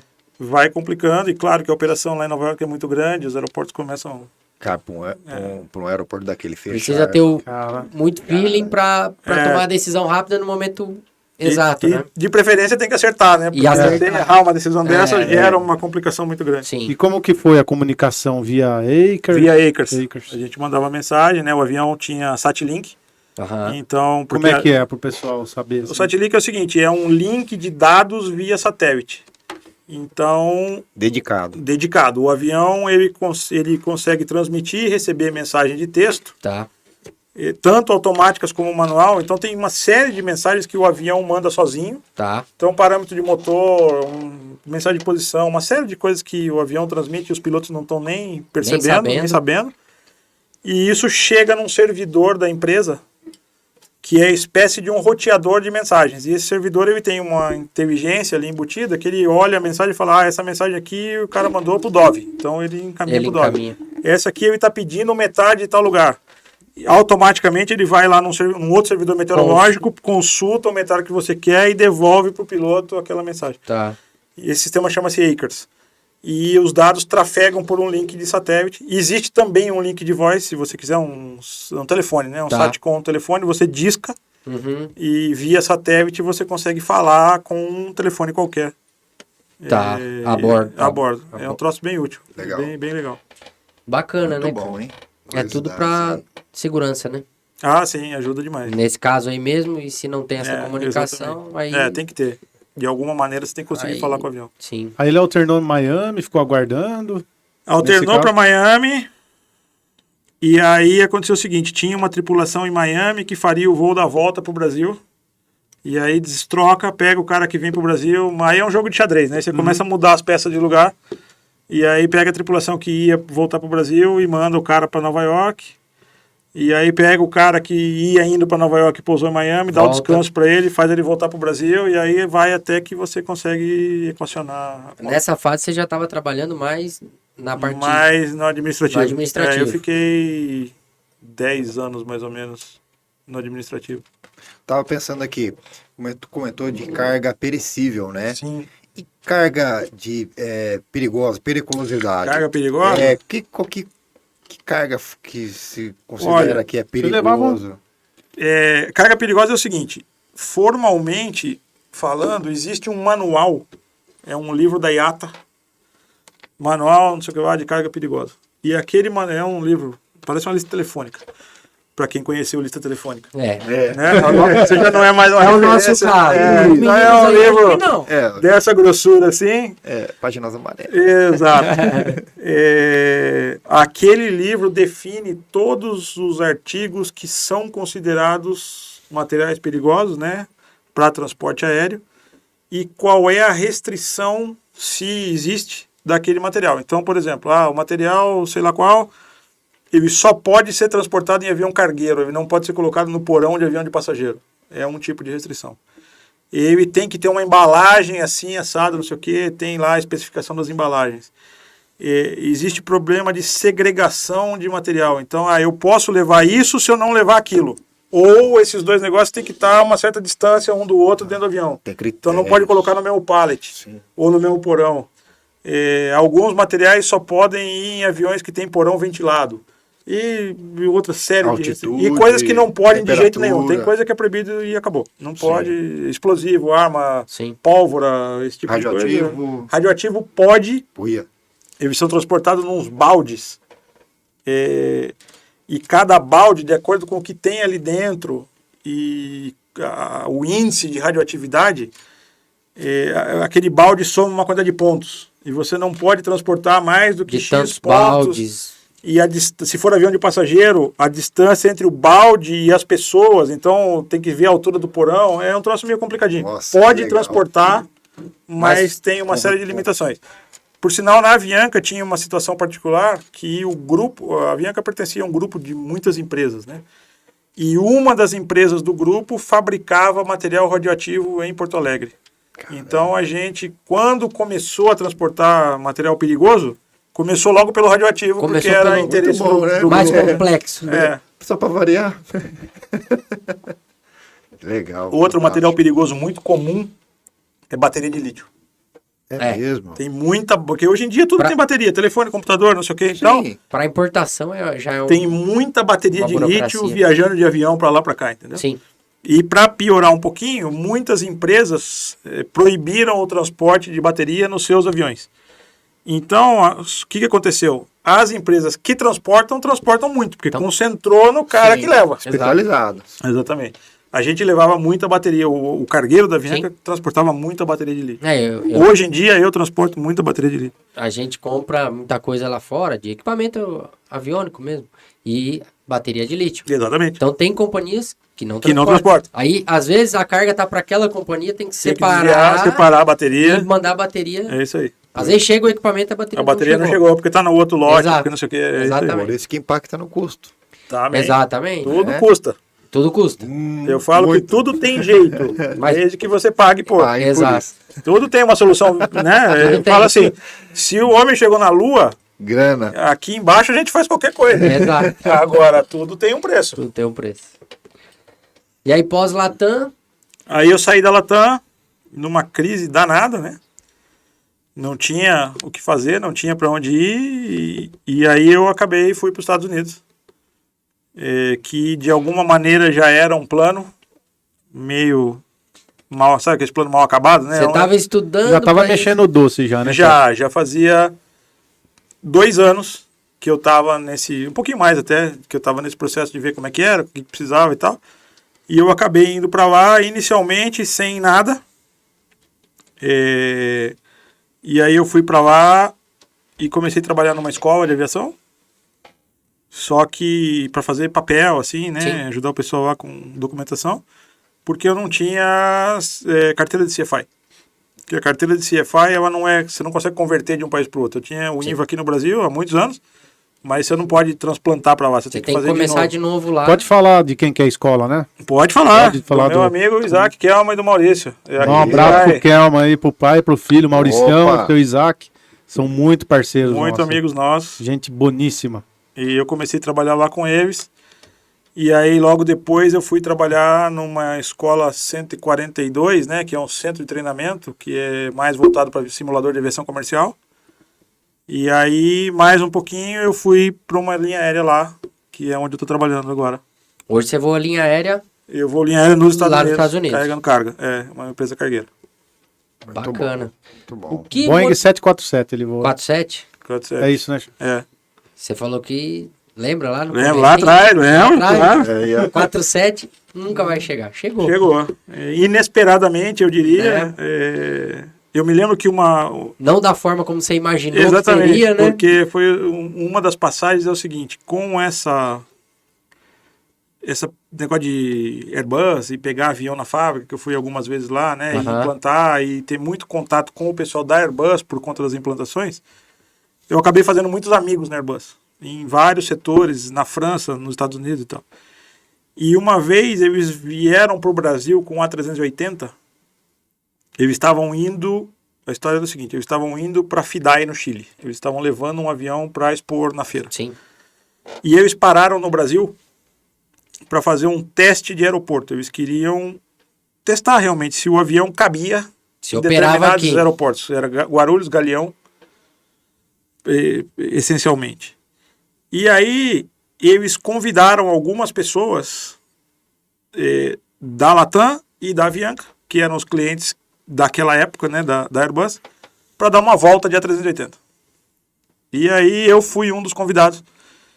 Eu falei, legal, vamos lá. Foi eu e mais uma pessoa da Avianca, que era na época era o presidente, era um colombiano que trabalhava aqui, chamava-se Santiago. Nós dois fomos convidados para ir dar uma volta de 380. Quando eu fiquei sabendo disso, eu falei, vamos dar um passeio, legal. Era um dia de semana, assim, né? Tipo, sei lá, quinta-feira de manhã a gente vai dar uma volta. Bom, Legal. tinha que encontrar o pessoal num hotel lá em São Paulo, né, ali perto de Guarulhos. A grosso modo é demonstrar a máquina para potenciais compradores. Exatamente, essa era a ideia. Já que eles tinham que ir ao Galeão e Vamos ver se o avião aproveitar. cabia no finger, e Sim. aquelas coisas assim. Cunho comercial. Exatamente. Então tá bom, então vamos dar um passeio, né? Que é o famoso voozinho de oba-oba, né? Vamos lá, tal. E quando a gente chegou lá, eu juro, eu não sabia. O plano era a gente voar o avião e não passear no avião. Eu falei, mas como é que é isso? Como assim? Como assim? Você já voava o 330? Não, Né? na época eu voava 20. Voava 20. E aí a gente tava conversando lá, eles falaram o que eles iam fazer. Então a gente vai sair daqui, vai pro Galeano nós vamos pra Confins, nós vamos a Campinas, vamos fazer não sei quantos toca arremetida. Toca arremetida? Tá bom. E aí o cara que era o comandante, que era um senhor espetacular, ele era o piloto-chefe do Test Department lá da Airbus de Toulouse. Ele falou, a gente tava lá, tinha alguns pilotos da Latam e mais a gente ali da Avianca, e ele falou assim, então tá bom, então agora temos que resolver quem vai voar o quê. Eita. Eu falei, mas como é que é isso? Quem vai fazer cada Você vai perna? fazer aqui, você vai fazer aqui, um decola, outro pousa, fulano, tal, não sei o quê. Eu falei, porra, não acredito nisso. Caramba. E aí a gente voou um pouquinho ali, eu tive a chance de voar o A380, então talvez o negócio de voar... E aí eu sempre falava o seguinte, que eu enxergava aquilo como a única chance que eu teria, ou que eu tinha tido de voar um quadrimotor, porque quadrimotor é um negócio que está acabando, né? Por uma questão de eficiência. Não tem mais, é muito caro, e os motores, com o desenvolvimento tecnológico, os motores estão cada vez mais avançados, então você não precisa, a confiabilidade é tão alta que você não precisa ter mais 4, 2 tá bom. Então os quadrimotores estão perdendo espaço, né? E eu sempre falava o seguinte, bom, pelo menos eu tive a chance de voar um quadrimotor uma vez, né, para ver como é que é e tal, não sei o quê. E é isso que de repente surgiu a inesperada possibilidade de voar o 47. E foi Que é um quadrimotor. Que é um outro quadrimotor, que é uma máquina. É o rei, né? É muito bacana. É um avião. De primeira, qual foi a impressão, assim? Sentou na... Primeira vez que eu voei o 47? Qual que foi, ó? Rapaz... Primeira coisa que vem na cabeça, assim. Que saudade que eu tenho do Airbus. Porque é muito diferente. O Airbus é um avião muito mais confortável, ele é muito mais avançado tecnologicamente, eu poderia dizer. Não que o avião da Boeing não tenha tecnologia embarcada, ele tem. Mas a Boeing opta por fazer algumas coisas hoje em dia da mesma maneira que eles faziam 50 anos atrás. Então, tradicionalistas, eles estão presos exatamente em algumas coisas que atrapalha um pouquinho, entendeu? É a Lycom e seus magnetos. Alguma coisa assim. Eu vejo assim, o americano é um cara muito Cético. adepto da filosofia. Se tá funcionando, não mexe, entendeu? Então, time que tá tá ganhando, funcionando tá desde tudo 1960. Eles estão lá. É incrível isso. Eles são assim. Não só na fabricação de avião, como na operação. Sim. Você vê muitas coisas que você fala, não, Produtos, né? exatamente, tá funcionando, não mexe. E aí fica. O francês já não. Eu vejo que o cara da Airbus é um cara que pensa mais pra frente um pouquinho. Não, vamos mudar aqui, faz aqui, troca ali, não sei o quê. Eles Aceita não têm, melhor a tecnologia. exatamente, eles não têm essa Apego, né? apego a um troço Tem. que tá funcionando, ou que é assim, porque seja lá o que for e tal. Então é um pouco diferente. No quesito operação, o que você acredita que tem de mais diferente entre a operação brasileira e a americana? Você enxerga Meu alguma Deus. coisa que você fala assim, esse, Boa pergunta, hein? sabe? Olha, acontece o seguinte, os Estados Unidos, de uma maneira geral, mas na aviação isso é muito pronunciado, é a famosa terra do tudo pode. Tá. Então, lá tudo pode. Mas, Porém, porém, você é responsável pela maluquice que você está fazendo, entendeu? sim. Então, você quer fazer um negócio meio estapafúrdio? Faz aí, é problema seu. Se der errado, o nego vai te cobrar a conta. É na entendeu? sua conta. Então, por exemplo, eu sempre brinco às vezes, né, com os meninos, eu falo assim, quanto é o mínimo de visibilidade para você decolar com um avião fazendo um voo 91 nos Estados Unidos? Aí um pensa daqui, um chuta o número, e fala, não, é zero, não está escrito no regulamento. Não tem regulamentação Não tem pra regulamentação. Então, se você quiser decolar com um avião 00, tá, tu decola, o problema é seu. isso. A seu critério. Agora, se der certo, pô, legal. Se der errado, eles têm tem um item do FAR 91, né, que é o equivalente do RBAC 91, que é o tal do Careless or Reckless Operation. É operação descuidada ou negligente, Aham. traduzindo diretamente assim. E eles encaixam muita gente nesse troço, entendeu? Então o cara fez um negócio meio irresponsável, pimba, pega o cara por aí. Um exemplo que está vigorando agora, está bem recente, é o do cara que pulou do avião voando lá. Ah, tá. Que o cara... Pra ganhar like. Pra ganhar like. Né? Exatamente. Então o cara botou um paraquedas, Sim. falou que o motor parou, pulou do avião, Soltou. gravou lá o filme do avião É. caindo, batendo lá nas pedras, não sei o que e tal. Pimba, tá pego. E aí tem E punição. aí o Deu peso... ruim pra eles ali? Aquele cara tá sem carteira. Deu ruim. Deu ruim. Deu ruim pra... Tem 3 episódios que estão enrolados com FAA. Esse é um. Eu realmente não me lembro o nome das pessoas. Mas esse cara que pulou do avião pra gravar o filme lá, ele fala que o motor parou, a FAA fala que não parou. Sei lá se parou ou não parou, mas enfim. Ele foi enquadrado como Reckless Operation. Tem uma operação... Teve um cara... Lá você pode... Falando do que é mais fácil. Sim. Eu posso, por exemplo, você tem uma fazenda. Eu posso ir lá e pousar lá no meio do pasto que eu tô fazendo com o meu avião? Lá pode. Lá pode. Você chega lá e pousa. Não é pista, não é nada. Vai, pousou. Pode pousar na praia, pode pousar na beira do rio. Fala o que você quiser. A seu critério. Esse cara chegou lá, diz, a história é o seguinte, que ele tem um amigo que tem uma fazenda num lugar lá e uma pista de aeromodelo. E que o amigo falou, ó, ele voa avião experimental, aqueles aviões de pousar curto lá, stall, não sei o quê, né? E o amigo dele falou, pô, vem aqui e pousa aqui com o teu avião. E ele foi, segundo a versão dele, e ele deu 1 ou 2 ou 3, sei lá, passada na pista pra ver se dava pra pousar. Então ele veio, tipo, deu um rasante na pista assim, saiu, voltou, deu outro. E chegou à conclusão que não dava pra pousar. Foi embora. O vizinho viu o cara dando um rolê ali. Falou que pousou. Ah, malandro. Não, tava dando raso na minha fazenda, não sei o quê. Ah. E pau. E gravou o filme e mandou pra FAA. E aí tá numa briga agora, esse caso tá em discussão, esse cara também foi enquadrado nessa operação. Tá. E aí ele apelou, dizendo que não, que tá previsto fazer passagem para pouso eventual, não sei o quê. E esse caso tá em aberto, o que vai acontecer. E o último que eu fiquei sabendo, 2 caras fazendo uma promoção da Red Bull, que queriam trocar de avião em voando. Não sei se vocês viram. Eu vi Os o caras, vídeo. eu não vi. Os dois saltaram com paraquedas e tentaram trocar de avião. Eu não sei, deu certo. eu não sei exatamente como é que a história começou, eu só sei como é que ela acabou. Mas parece que eles queriam, cada um em um avião, saltar e entrar no avião invertido, né? E o fim da história é que um conseguiu e o outro não. E um avião caiu, sem piloto, Sim. e o cara pousou de paraquedas e tal Sim. e coisa. E o problema é o seguinte, até onde eu li alguma coisinha, eles tinham pedido uma autorização para a FAA para fazer isso aí, e a FAA disse não. E eles foram lá e fizeram e não funcionou. Então eles também estão sem carteira e tomaram uma multa, um monstrengo. Sim. Caramba. Então, assim, é mais voltado para aviação experimental, A aviação pra aviação... regular, né, 121, vamos Sim. dizer assim, ele é muito similar. Sim, Tanto aqui como lá, como em quase Aham. qualquer lugar do mundo. Porque é uma operação mais vigiada, mais enquadrada. mais com uma- global, mais vamos dizer global, assim, com uma né? estrutura por trás, né, de empresa, Aham. despacho, DOV, mecânico, sei lá, tem um monte de Sim. coisa por trás daquilo ali. A operação 91 nos Estados Unidos, ele é muito livre. Sim. Então, por exemplo, você pode pousar num lugar que não é pista. Você pode decolar IFR de um lugar que não é IFR. Então, por exemplo, vamos trazer aqui para o Brasil. Nós estamos aqui em Americana. Eu posso decolar IFR de Americana para algum lugar? Aqui, hoje Aqui não pode. Não. Lá pode. Você faz um plano IFR, liga e você pede uma clearance por telefone. E o cara te dá uma clearance. Você está autorizado para tal lugar, nível tal. É uma clearance normal. Sim. E aquela clearance tem o que eles chamam de void time. Aham. Então o cara fala, olha, agora é, sei lá, 12:00, você tem até 12:05 para decolar.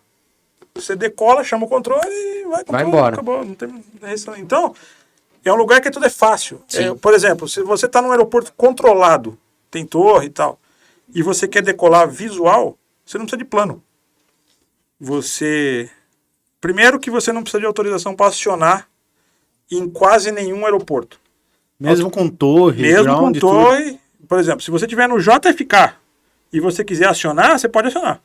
Sem pedir para ninguém. A menos que tenha uma operação que eles chamam de gate hold. É o dia que está enrolado. Então está congestionado, tem sequência para decolar, não sei o quê. Aí aparece no ATIS. Gate hold Operation in Progress. Tem um Notan lá, Tem no ATIS. no ATIS. E aí tem uma frequência para você chamar. Tá. Aí você chama, o cara fala, gate hold, não sei o quê, o teu horário é tal hora. Aí Sim. pronto. Mas em condições normais, Você não precisa pedir você não precisa autorização. pedir para ninguém para acionar. Então você vai lá, liga, dá partida no teu avião. Aí você escuta o teu ATIS. E aí lá diz a pista que está operando. Então está operando a pista tal, não sei o que, não sei o que. Você pode... O pátio, fora os aeroportos muito grandes que tem controle específico do pátio, né, Tá. ramp control, um aeroporto normal não tem controle de pátio. Então você pode dar partida, taxia dentro do pátio, vai até a beiradinha ali onde vai entrar na taxiway. Chega a minha taxiway, você chama o solo e fala, solo, aqui é o November fulano, eu quero taxiar. Tá bom, taxiway tal, ponto de espera da pista tal. Você, pum.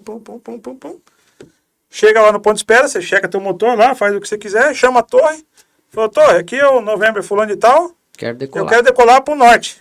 O cara, tá bom, a linha decola Sem Tchau. plano. sem plano, o cara não sabe pra onde você vai, não sabe nada. Sim. E também não quer saber. E o problema é seu. Se você cair, também ninguém vai te procurar, entendeu? É a terra da Tipo assim, liberdade. É a terra da liberdade, tudo pode. É a terra da liberdade. Agora, se você quiser fazer um plano, você pode. Você vai lá, faz o plano e tal. Você pode requerer um negócio que eu chamo de fly following. Aham. E aí o cara vai te dar serviço de acompanhamento e tal, e coisa, Ele vai informação, te dar, monitorar. Vai. Mas se você não quiser, não tem problema nenhum. Outro dia, por exemplo, eu decolei no aeroportinho na Flórida lá. E a gente queria fazer um toque arremetida no Orlando Executivo. Na verdade, a gente queria fazer um ILS, tocar e arremeter e voltar. Volta. Então a gente decolou, tava voando lá, fez o que a gente queria fazer. Aí eu chamei o Orlando Approach e falei, ó, eu quero fazer um ILS no Orlando Executivo. O cara, tá bom, vetoração pro tal. Foi encaixando. Tá autorizado o ILS, chame a torre. Eu chamei a torre e falei, ó, eu tô na final do ILS, quero tocar e arremeter. O cara falou, tá bom, depois que arremeter você vai sair visual? Vou. Então tá bom, tá livre, toca arremetida. Tocamos, arremetemos, e o cara não falou mais comigo. Nem uma palavra. Arremetemos, virou, foi embora. Que legal. Se aqui você fala, tô notificado, alguma Não. coisa acontece, fiz cagada. tem. Lá não tem Não isso. tem né? isso. Claro, você tem as restrições, você tem que saber o que você está fazendo. Exato. Tem espaço aéreo, por exemplo, espaço aéreo bravo, você não pode entrar sem autorização, tem uma série de particularidades. Mas, em geral, é tudo muito tranquilo, é muito fácil, né? E como que funciona a convalidação lá, Medal? Da carteira brasileira para a FAA? Basicamente tem dois jeitos, ou dois tipos. Você pode, a mais simples é você obter um piloto privado. É o que eles chamam de Private Pilot Foreign Based. Você pode ter qualquer carteira aqui no Brasil, PP, PC ou PLA, e você chega lá, pede uma Verification Letter. Verification Letter é o seguinte: a autoridade de lá vai perguntar para a autoridade daqui se a tua carteira é quente, se ela não está sob nenhuma restrição, impedimento, ou seja lá o que for. Então você entra no site da FAA, fala, eu quero uma verification value da minha licença brasileira número tal. Eles vão entrar em contato com a ANAC vai consultar lá a tua carteira e vai responder para eles dizendo positivo. Esse cara tem PLA brasileiro, número tal, tem monomotor, multimotor, IFR, sei lá mais o que, tá. E a FAA devolve essa carta para você. Tá aqui. Você vai num FISDO. FISDO é como se fosse o SERAC. Eu não sei se existe isso aqui ainda, mas antigamente existia um negócio chamado SERAC, que era o departamento do DAC e da ANAC que tinha nos lugares. Serviço Regional de Aviação Civil. Serviço Regional de Aviação Civil. Eu não sei como é que chama hoje em dia. Deve ter lá em São Paulo ANAC, São Paulo ANAC, Rio ANAC, eu não sei como é que chama. Você vai lá e fala, olha só, eu tenho essa carta aqui da FAA, eu tenho essa carteira brasileira, eu quero um piloto privado da FAA. O cara é positivo. Toma, pode ir embora. Na hora. Na hora. Caramba. Você ganha uma provisória. Sim. E até 120 dias depois chega de plástico no correio na sua casa. Você não precisa fazer um voo de Nada. cheque lá. Não, Mas e o CMA, o exame médico? O exame médico você tem que fazer, mas você não precisa ter um exame médico de lá para ter a carteira. Ah, tá. Se o seu tiver válido... Não. É assim, se você quiser voar lá com aquela carteira, você vai lá e faz o seu exame médico. Tá. Mas para obter a carteira, você não precisa... Não precisa estar com ele... Não precisa ter o exame. Não precisa ter o exame médico de lá. Tá. Ou outra forma é você fazer um PLA de lá baseado no seu PLA brasileiro. Então você tem que requerer a carta, mesma situação, só que em vez de você trocar papel com papel, você tem que fazer o curso chamado ATP-CTP. É um cursinho que te habilita para fazer a prova teórica do PLA. Aí você faz o cursinho, acho que são tipo 5, 6 dias. Tem até o aplicativo lá para ajudar a estudar. Isso, aí você faz o cursinho, aí você faz a prova do ATP, aí você tem que fazer um cheque de ATP. Esse cheque pode ser num avião, Cênica, qualquer coisa assim, ou você vai, se você tiver um type rating, você tiver interesse em levar aquele type rating para lá, você faz no simulador daquele modelo de avião. E aí você vai ganhar um ATP com multi-engine com aquele type rating. Com o tipo Se você fizer o cheque no Cênica, vai ser um ATP multi-engine sem o type rating. A única diferença é que o single engine não vem junto. Aqui, quando você checa o multi, eu não sei se isso está valendo hoje em dia, mas antigamente era assim, você fazia o cheque do multi e ganhava um mono de troco, depois né? de uns dias ele... Então, lá não é assim, você faz o cheque do multi, você é multi. Você quer voar mono, você tem que fazer um cheque de mono. Aí você vai lá, chama um checador, pede lá o cheque do mono e faz. Por exemplo, no meu caso, eu saí da Avianca, estava com a carteira no extrato da ANAC, piloto em comando, 320. Sim. Aí eu entrei depois na ITA, entrei de copiloto, revalidei como copiloto. Sumiu o comandante e ficou copiloto. Eu posso checar o ATP lá? Pode. E vai ser um ATP comando. Ou seja, vai ser lá, um ATP né? com, se você fizer no simulador do 20, vai ser um ATP com um type rating de comando de 20. Entendi. Mas como que a FAA sabe que eu tinha carteira de comando? Não sabe, não precisa saber. Ah, não precisa saber. Não. E você, na verdade, assim, você não precisa ter a carteira de comandante. Você tem que ter ou o PC ou o PLA. Você tem que ter voado aquele modelo de avião dentro dos últimos 5 anos. Não importa se como comandante ou como copiloto, você tem que ter, no seu logbook, você tem que ter lá a hora de voo daquele avião. E você tem que ter o multi válido. Ah, tá. Aqui no Brasil. Sim. Se você tiver isso, você vai lá e faz um cheque e você vai ganhar um ATP Multi-Engine A320 PIC. Por isso que tanta gente, tem muita gente revalidando. Muita gente faz. A carteira da FAA é uma carteira... Exatamente, porque outra coisa, se você, mesmo que o seu type esteja válido, se ele for um type de copiloto, ele não serve de base, que a gente chama de base para certificação.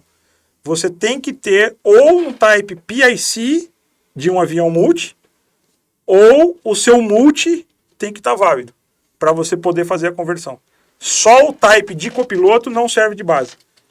Por isso que o pessoal revalida o multi bastante. Se eu tirar o ATP no 320, no Airbus, eu vou estar habilitado lá. Vou ter a licença de piloto de linha aérea. Isso. Habilitação de multi. Habilitação de multi. E habilitação do 20. Ah, tá. Não vou ter um mono, nem instrutor, nem IFR. Não. O IFR lá é o seguinte.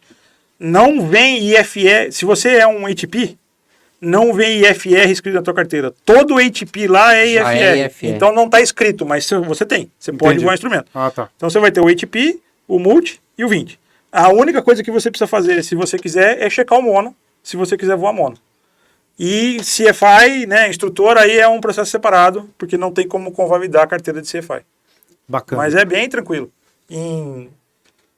Contando o ATP, CTP, a prova e o Type Rating, em 2 semanas você faz tudo. Legal. Acho que até o final do ano eu vou pra lá. E você também tá de examinador credenciado pela FAA, né? Sou examinador. Pela, em 2 pela- escolas. 2 escolas. Legal. Pela King Sky e pela Panam. Ah, pela Panam também. É. E você checa no Airbus ou no Boeing lá na Panam? No Airbus. No Airbus. Eu checo no 20. 320. Tanto em uma escola como a outra, eu faço cheque do Certo. 20. Isso tudo em simulador. Simulador. Na escola é avião, simulador Simulador. também. Eu só faço cheque de simulador, Só eu não simulador. faço cheque em avião. Ah, tá. Aham. Legal. Lá existe o seguinte, se você tem uma escola 142, né, regida pelo FAR 142, que é equivalente ao RBAC 142 do Brasil, existe uma figura chamada TCE. TCE é Training Center Examiner, que é o meu caso. Então eu só posso fazer cheque naquela escola no equipamento que eu sou autorizado. Então eu posso fazer cheque de ATP Multi 320. Só isso. Existe uma figura lá nos Estados Unidos que é o tal do DPE, Designated Pilot Examiner, se não me falha a memória. O DPE é o que a gente conhece, é o checador da área. Então, por exemplo, aqui em Americana deve ter 1 ou 2 que são os examinadores credenciados. Você é um examinador credenciado, só que você é credenciado pela escola, Pela não é escola. isso? Então, o DPE é aquele cara que é credenciado Pelo FAA, Pelo no caso. FAA. Se fosse um SPAC aqui, da ANAC. Não, o Não SPAC da credenciado. ANAC é o inspetor da FAA. Isso Ah, também tá. existe. Tá. Aqui, alguns anos atrás, aqui no Brasil, teve um concurso para ser checador. Ah, são não esses teve? caras, entendi. São esses caras. Eu não Tá. sei qual é o nome que a ANAC dá para isso. Acho que é examinador credenciado também, mas é um acho que outro sim. modelo de examinador credenciado. O DPI é o cara que, não é que ele pode tudo, mas ele é o cara que faz cheque naquela área dele ali. Todas Ele as faz cheque marcas. de PP, de PC, de multi, de mono, de CFI, de IFR, de tudo que você quiser. Tá. Então você chama o cara, ele Sim. não é um funcionário da escola, Não. não tem nada a ver com a escola, ele não é um funcionário do FAA, ele é autorizado pelo FAA para fazer cheque. Um credenciado. Ele é um credenciado, ele cobra, Tá. E quanto? Tu pode falar? Mas pode. Varia? Quando eu fiz o cheque, varia um pouco de lugar para lugar, varia um pouco de cheque para cheque. Quando eu fiz os meus cheques de CFI e mono e tal, era $700 cada cheque. Caramba, hein? Tem cara que cobra, por exemplo, fazer CFI, o cara cobra $1.000, $1.200 Cada cheque. Cada Por cheque. exemplo, ele vai fazer o cheque na escola, ele vai pagar isso pro examinador. Sim. Pra escola, ele vai pagar a hora de voo. Isso, né? isso. Lá existe um negócio que aqui não tem, que é o tal do... que é o que a gente chama de fazer... Não é fazer curso 61, mas é tirar uma carteira 61. O que é 61? É o FAR 61, que equivale ao RBAC 61. Para você tirar uma carteira de qualquer coisa lá, você não precisa de uma escola homologada 141, né? Que é o caso da escola aqui. Como é que funciona? Eu posso comprar um avião, por exemplo, eu quero tirar PP. Ou eu quero, sei lá, que meu filho tira PP, seja lá como Tá. for. Eu compro um avião, eu chamo um instrutor, falo, ó, você ensina ele a voar? Voa no meu avião. Voa no meu avião e vai com tudo. Aí o instrutor, a figura da escola não precisa existir. Tá. O instrutor dá a instrução pro cara, assina lá que deu a instrução, tá apto para checar, chama o checador, faz o cheque, acabou. Aprovou, Aprovou, tá aprovado. aprovado. Só que precisa pro piloto comercial, acho que mais horas, né? Do que o normal. 250 horas. Do que numa escola normal. O que acontece é o seguinte, O os privado. programas... PP. Não, o PP Não, é 40. Lá também. Lá também. O Tá. PC, Mínimo, né? que aqui são 200, Tá. lá 250. Tá. Quantas horas precisa no 141, aí depende, porque cada escola certifica um programa. aqui tá assim também, é assim SEAC, também, né? né? Tá. É um programa individual. É um programa daquela escola. Então, programa a minha de ensino. escola pode ser com 200 horas, a dele pode ser com 180, Tá. a sua pode ser com 140. A ANAC aprova isso, entendeu? Eles Tá. analisam Tá. a sua proposta. Você manda um É um Você manda programa um programa de treinamento. Um É programa, um programa de ensino. ensino, chama programa de treinamento. Sim. Você manda o programa de treinamento de PC, manda Tá. o de FR, né? Cada curso Sim. tem o seu programa.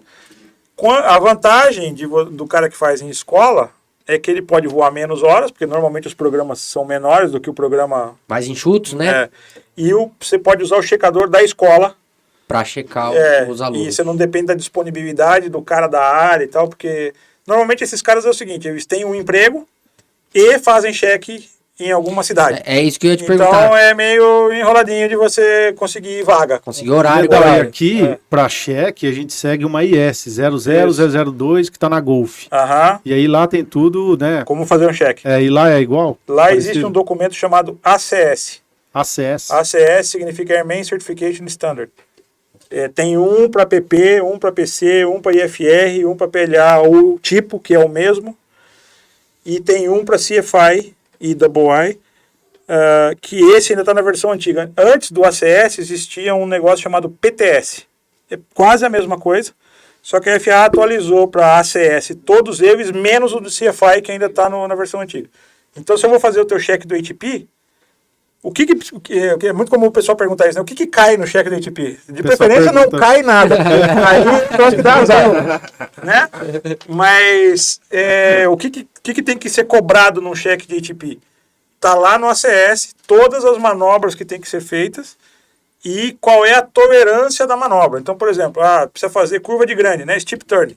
Aham. Como é que faz uma steep turn?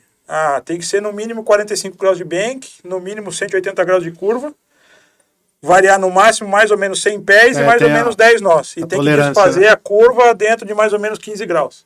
Como é que faz stall? Como é que faz pouso curto? Como é que faz pouso em pista não preparada? Todas as manobras tem lá. Então aí... Aqui na IS também. Tem também, por exemplo, né? no multimotor, você perdeu um motor, pode perder... Por quanto que sei lá, pode perder 20 a graus, prova, exatamente. É a mesma coisa. Que é o que vai ser exigido do Então, aluno. lá no ACS tem a lista de manobras que precisa ser pedida. Tem o exame oral também? Tem né? o exame oral. Pode ser uma prova lá também, igual aqui? Não, em geral é de boa. Sim. Até porque lá tem uma outra coisa. Deixa eu só terminar de falar do ACS. Tá. Então, o ACS diz quais as manobras precisam ser feitas. Cada examinador pode combinar aquelas manobras do jeito que ele quiser. E aí ele cria um roteiro. Esse roteiro chama plano de ação. Cada um tem o seu. E aí você segue o seu plano de ação. Então eu vou fazer teu cheque lá e vou falar, bom, então nós vamos decolar. Decolou. Curva de grande, fez. Stall, fez. Vai validando, tudo né? normal. Pum, pum, pum, pum. Quando chegar no final, acabou. Tá aprovado. Tá aprovado. Qual que era a outra coisa que você tinha falado? Era o plano de ação e Eu acho cheque que eu tinha oral. perguntado do cheque oral. Cheque oral é o seguinte. Lá o cheque é oral falado. Você tem que perguntar. Tem algumas coisas lá no ACS que tem que ser perguntado. Então você faz pergunta de sistema. Em caso de avião tipo, por exemplo, memory item, limitation. Isso é básico, né? Então eu começo com memory item, limitation. Aí pergunta de sistema. E eu tenho que pegar, quando você faz a sua prova do ATP, o seu exame escrito, né, o teórico, você recebe uma folha que é o certificado de que você passou. E lá diz quanto você tirou na prova e quais as áreas de conhecimento que você errou alguma coisa. Então, por exemplo, meteorologia, tem um código, cada código, meteorologia, Pô, tráfego aéreo, não sei o que e tal. O examinador é obrigado a te fazer perguntas das áreas que você Tem mais limitação. errou. verdade. Tá. Então, por exemplo, você errou a pergunta de meteorologia. Você vai dar uma meteorologia? focada mais Eu em- tenho que te fazer pelo menos uma pergunta de conhecimento de meteorologia e uma pergunta de risk assessment de meteorologia. Errou tráfego aéreo. Mais um. Então, Entendi. quantas perguntas tem no cheque oral depende de quanto você tirou na prova. Como é que é a prova escrita? O cara pode tirar 70% para passar. Só que se você for lá e tirar 70, vem uma lista desse tamanho de coisa que você errou. Na hora da O teu oral, você cheque vai oral tá muito bom. crescer, entendeu? Então não é uma vantagem tirar 70%. Sim. Tem que chegar e tirar 100 logo. Ficar na média não é bom. Não. Não. Então, às vezes você pega o report do cara, o cara tirou 100. Beleza. Não tem nenhuma pergunta, a não ser limitação, memory item e sistema. Né? Legal, hein? Nada específico. E por que tem que ser oral? Lá tem uma outra coisa, não existe exame de cal no FAA. Aham. Né? Como é que o FAA sabe que o cara fala inglês? Logicamente que por uma questão meio óbvia, o cara que é de lá, que nasceu lá, Nativo. ele fala inglês, ele só pode falar inglês, não tem como. Mas e o Zezinho, que vai daqui para lá fazer o ATP dele, será que ele fala inglês? Isso é feito da seguinte maneira. Se o cara conseguir fazer o cheque oral e desenrolar comigo no oral lá, responder as perguntas e tal, não sei o que, entender o que eu estou perguntando, entender as autorizações de tráfego aéreo, não sei o que vai ter no voo de cheque, ele fala inglês. E eu vou dizer lá no cheque dele, eu marco um xizinho lá, dizendo que esse cara fala inglês. Que ele entendeu e conseguiu acabou. se comunicar. Eu como checador, eu não posso dizer que o cara não fala inglês. Eu posso dizer que ele fala ou que eu não sei se ele fala. Eu tenho dúvida. Se eu botar lá que eu tenho dúvida, ele vai ter que ir lá no FAA, no FIS do A, e ele vai fazer uma entrevista com o inspetor da FAA. Esse cara pode dizer sim ou não. Se ele disser sim, está liberado. Se ele disser não, também ele não vai ter carteira, porque não pode ter carteira lá se não souber falar inglês. Sim. Então, Olha é só. assim que funciona. E ele pode começar, tem que refazer o processo todo de novo, nesse caso, por exemplo. Pode. Estuda inglês, não sei o quê. Vai de Refaz novo. o processo. Não tem Ô, problema. Medal, voltando no 747, eu esqueci de perguntar. Quais países você opera assim? Vai bem longe ali, saindo dos Estados Unidos? Vai bem longe. A Vai, gente né? não opera em muitos lugares, mas a gente, exceção da África, Caramba. a gente opera em todos os outros Voe lugares. tops. Os outros. É assim, avião de 4 motores, 3 ou 4 motores de carga, não está sujeito à regra ETOPS. Ah, tá. Então eu não vou ETOPS. Entendi. Se fosse voo de passageiro ou se fosse um avião de 2 motores, aí Você sim. pode explicar para o pessoal resumidamente O que é seria- ETOPS? Então ETOPS Se é o puder. seguinte, existe uma limitação, Bacana, porque eu não sei também. Operação 121 tem uma limitação que um avião vamos falar de bimotor, né, a princípio. Tá. Um avião bimotor fazendo uma operação 121, ele não pode se afastar mais do que um certo tempo de um aeroporto aonde ele consiga pousar. Tá. Em caso de perda de motor, despressurização ou as duas coisas ao mesmo tempo. Quanto tempo? Depende. No Brasil, 75 minutos. Então, se o avião é brasileiro, voo RBAC 121, e ele vai fazer uma operação, ele não pode se afastar mais do que 75 minutos De algum aeroporto que ele consiga pousar se ele precisar. Alternar. No resto do mundo todo, são 60 minutos. Tá. Ah, mas e se eu quiser, por exemplo, ir para a Europa? Não tem jeito de ir para a Europa, Sem cruzar o saindo do oceano. Brasil, sem se afastar mais do que 75 minutos de algum lugar. Sim. Porque tem Fernando de Noronha aqui, tem Ilha do Sal lá na frente, só que tem mais 75 minutos aqui no meio. Sim. Você precisa de uma autorização especial chamada autorização ETOPS. Ou EDTO, né? O ETOPS anda mudando de nome, então ETOPS e EDTO é a mesma coisa. E aí você tem que provar para a autoridade do seu país que o seu avião tem uma certa confiabilidade mínima. O avião tem que ter alguns sistemas especificamente projetados para isso. A tripulação tem que ser treinada, o DOV tem que ser treinado, né? A empresa tem que estar certificada. E aí a autoridade aprova 120 minutos, 180 minutos. E o que é esse número? É o máximo tempo que você pode se afastar de algum lugar que eles chamam de aeródromo conveniente. Sim. Claro que quanto mais você pode se afastar, você depende de menos aeroportos para fazer a sua rota. Exato. E isso te permite rotas mais diretas, portanto mais baratas, e depende de se um aeroporto tal estiver fechado, não inviabiliza a tua rota. Você desconsidera aquele e usa o outro, Tá. e tá tudo bem. Mas legal, né? o Bacana, avião de 4 boa. motores cargueiros não tem isso. Então a gente vai para a China, para Dubai, para a Alemanha, para a Inglaterra, alguns lugares dentro dos Estados Unidos mesmo, no Alasca, no Havaí. Então é hot e cold o Other Operation, né? Tem. Ou é fervendo ou é congelado. Tem os dois realmente. América Bacana, do Sul né? você opera também? América do Sul, não. Não? Não, porque o 747 não vem pra cá. Não vem. Não. Europa, Ásia, Europa, Ásia, América do Norte. Vai pra Austrália, a gente pousa tá, em Sydney. Oceania. Pousa na ilha de Guam, né? Que é no caminho ali entre o Havaí e a Austrália. Tem uma ilhotinha lá chamada Guam, pousa lá também. Eu nunca fui, mas tem. Opera na Índia, em Singapura, em Taiwan, Hong Kong, Nossa. Coreia do Sul. Bacana. Vai pra um monte de lugar. Bacana. E como funcionam as folgas lá? Lá, Ou cada companhia tem cada uma... companhia tem lá é o seguinte, tudo depende do contrato da sua empresa. Então cada empresa tem um contrato diferente. E aí, de acordo com o contrato que você voa, né, que você está sujeito, tem mais ou menos folga. Lá existe, todas as empresas, pelo menos até onde eu sei, tem o sistema de bidding, Bidding é você poder palpitar, vamos dizer assim, no que você prefere Você na dá sua a escala. sua opinião pessoal. Você fala, eu quero folga no dia 22, eu não gosto de voar de domingo, ou eu prefiro voar de manhã, eu prefiro voar de noite, eu gosto de voo de 5 dias, eu só gosto de fazer bate-volta. Você dá a sua preferência. No sistema. No sistema. Aí a escala é produzida respeitando, na medida do possível, as preferências, começando do mais antigo até o mais novo. Então o cara que é o mais antigo, ele consegue o que ele quiser. Ele faz a escala dele. Ele fala, eu quero voar esse dia. Tem um lance de, não quero voar 10 dias aí. Tem isso ou não? Isso não. Não é que eu não quero voar 10 dias, eu quero 10 dias de folga. Tem. Na empresa que eu trabalho, em geral, a gente tem 14 folgas.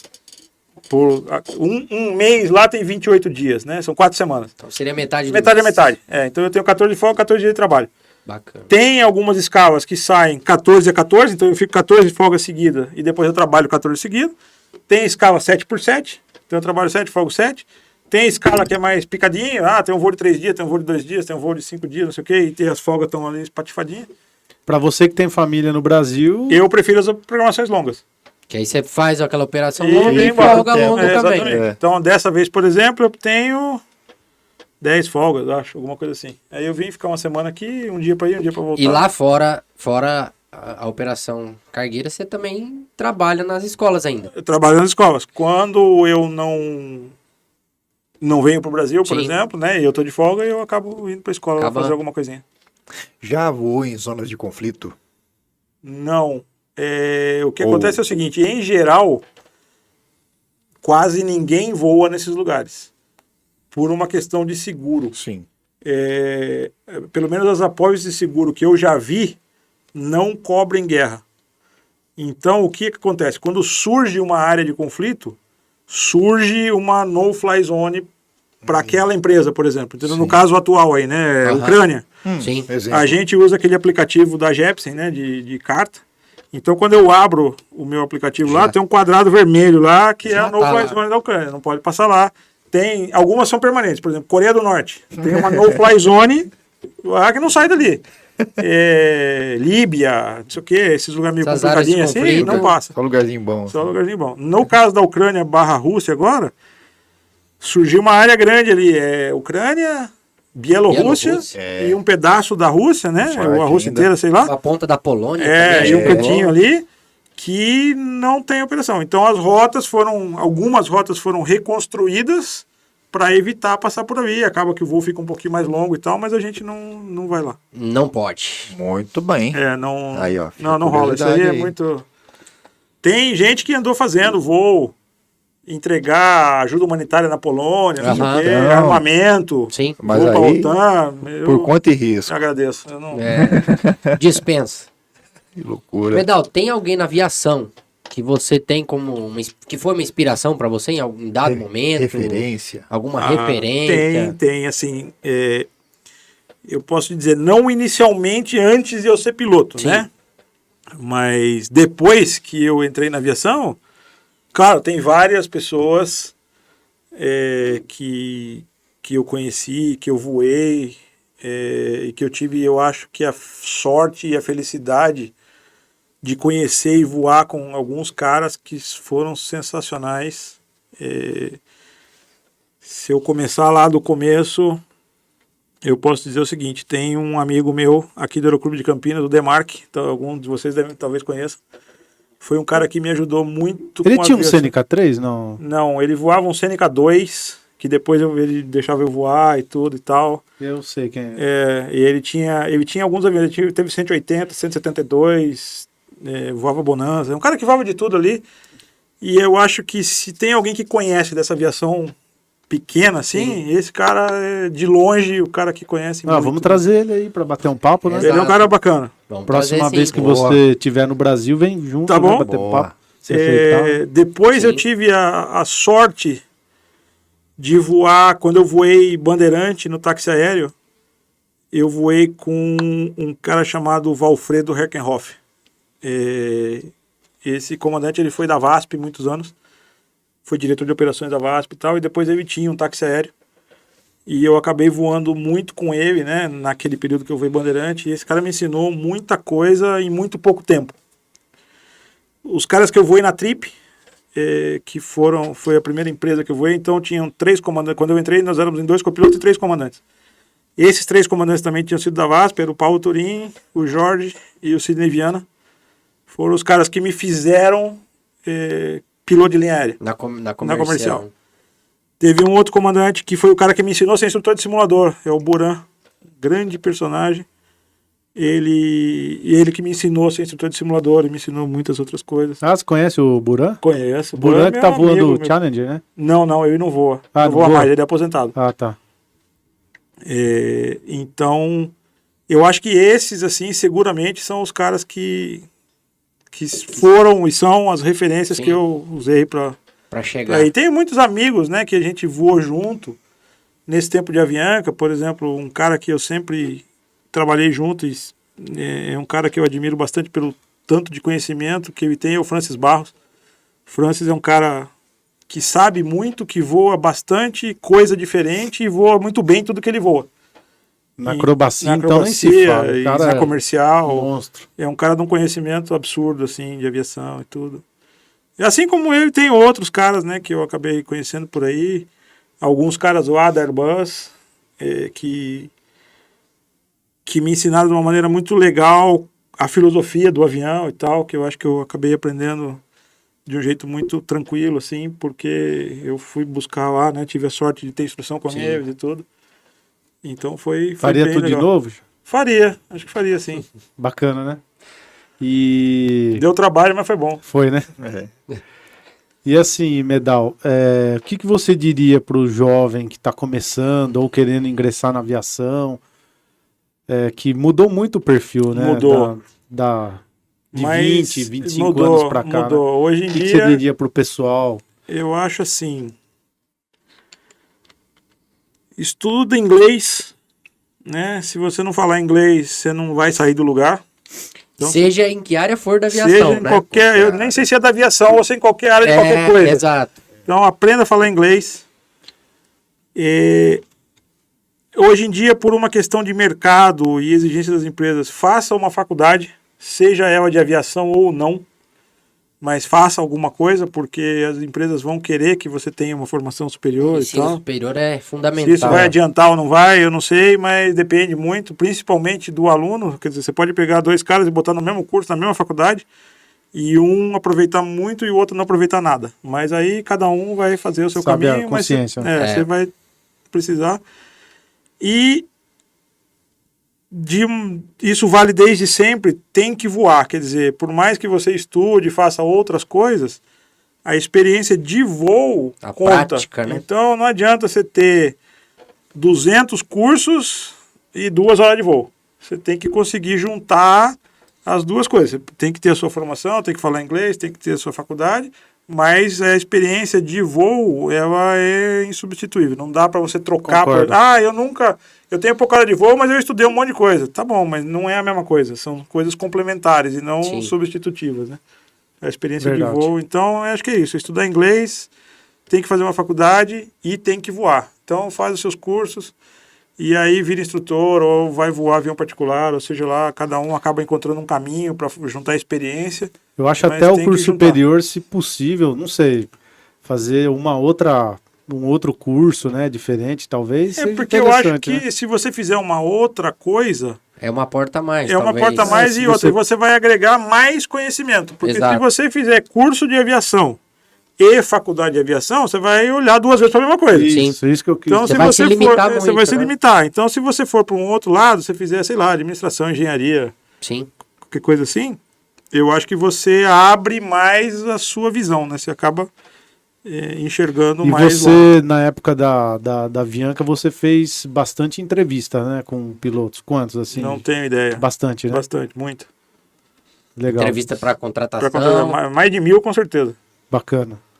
E por isso que eu fiz essa pergunta, assim, o que você acha que, na parte de perfil também, né, que um piloto deve... Quais são as características, assim? Isso é um troço muito difícil, né? Quer dizer, você nunca sabe, e apesar de ter trabalhado junto com o pessoal de RH, fazendo entrevista por bastante tempo, você nunca sabe o que a menina do RH tá pensando, né? É difícil de saber, assim, quando você está sendo entrevistado, Sim. o que o pessoal do RH está procurando, né? Exato. Se é que está procurando alguma coisa, está procurando defeito ou qualidade, seja lá o que for. É muito difícil isso. Exato. Mas eu acho que, assim, você tem que ser um cara que demonstre, principalmente quando a entrevista inclui aquelas situações de conflito. Né? RH adora colocar em entrevista em situação de conflito. Você está voando e aí o comandante fez um negócio que você acha que não devia. Deu um tapa na mão do comandante. Deu um tapa na mão do copiloto, ou passageiro, não sei o que você vai fazer. Não tem muita resposta certa, isso depende de uma série de fatores. Mas eu acho que o melhor caminho para responder esse tipo de pergunta é você demonstrar que você está tentando acalmar a situação e não tocar gasolina no fogo e fazer o troço continuar seguindo. Não, então eu vou falar pro comandante, vamos fazer assim, vou sugerir tal coisa, e aí a gente segue, continua, papapá, entendeu? É difícil, mas é mais ou menos por esse caminho, de preferência não demonstrar uma atitude de enfrentamento, né? O povo de RH não gosta muito disso, gosta mais do cara paz e amor do que do cara que dá de frente. Então...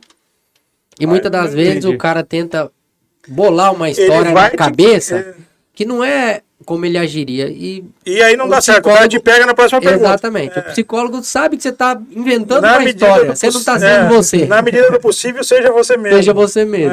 Acho que é o mais importante. E aquilo que você já me falou, né? Toda história tem que ter, né? Começo, meio e fim. Tem que ter meio. Se você começar a contar uma história, você tem que contar uma história que para em pé, né? Exato. Tem que ter cabeça, bracinho e perninha. Sim, legal. Muito bom. E o comandante Medal também ele tem um canal no YouTube que lá ele dá aula de peso e balanceamento, de bastante coisa, né? Tem bastante vídeo bacana lá, né, Medal? Eu quiser falar um pouquinho?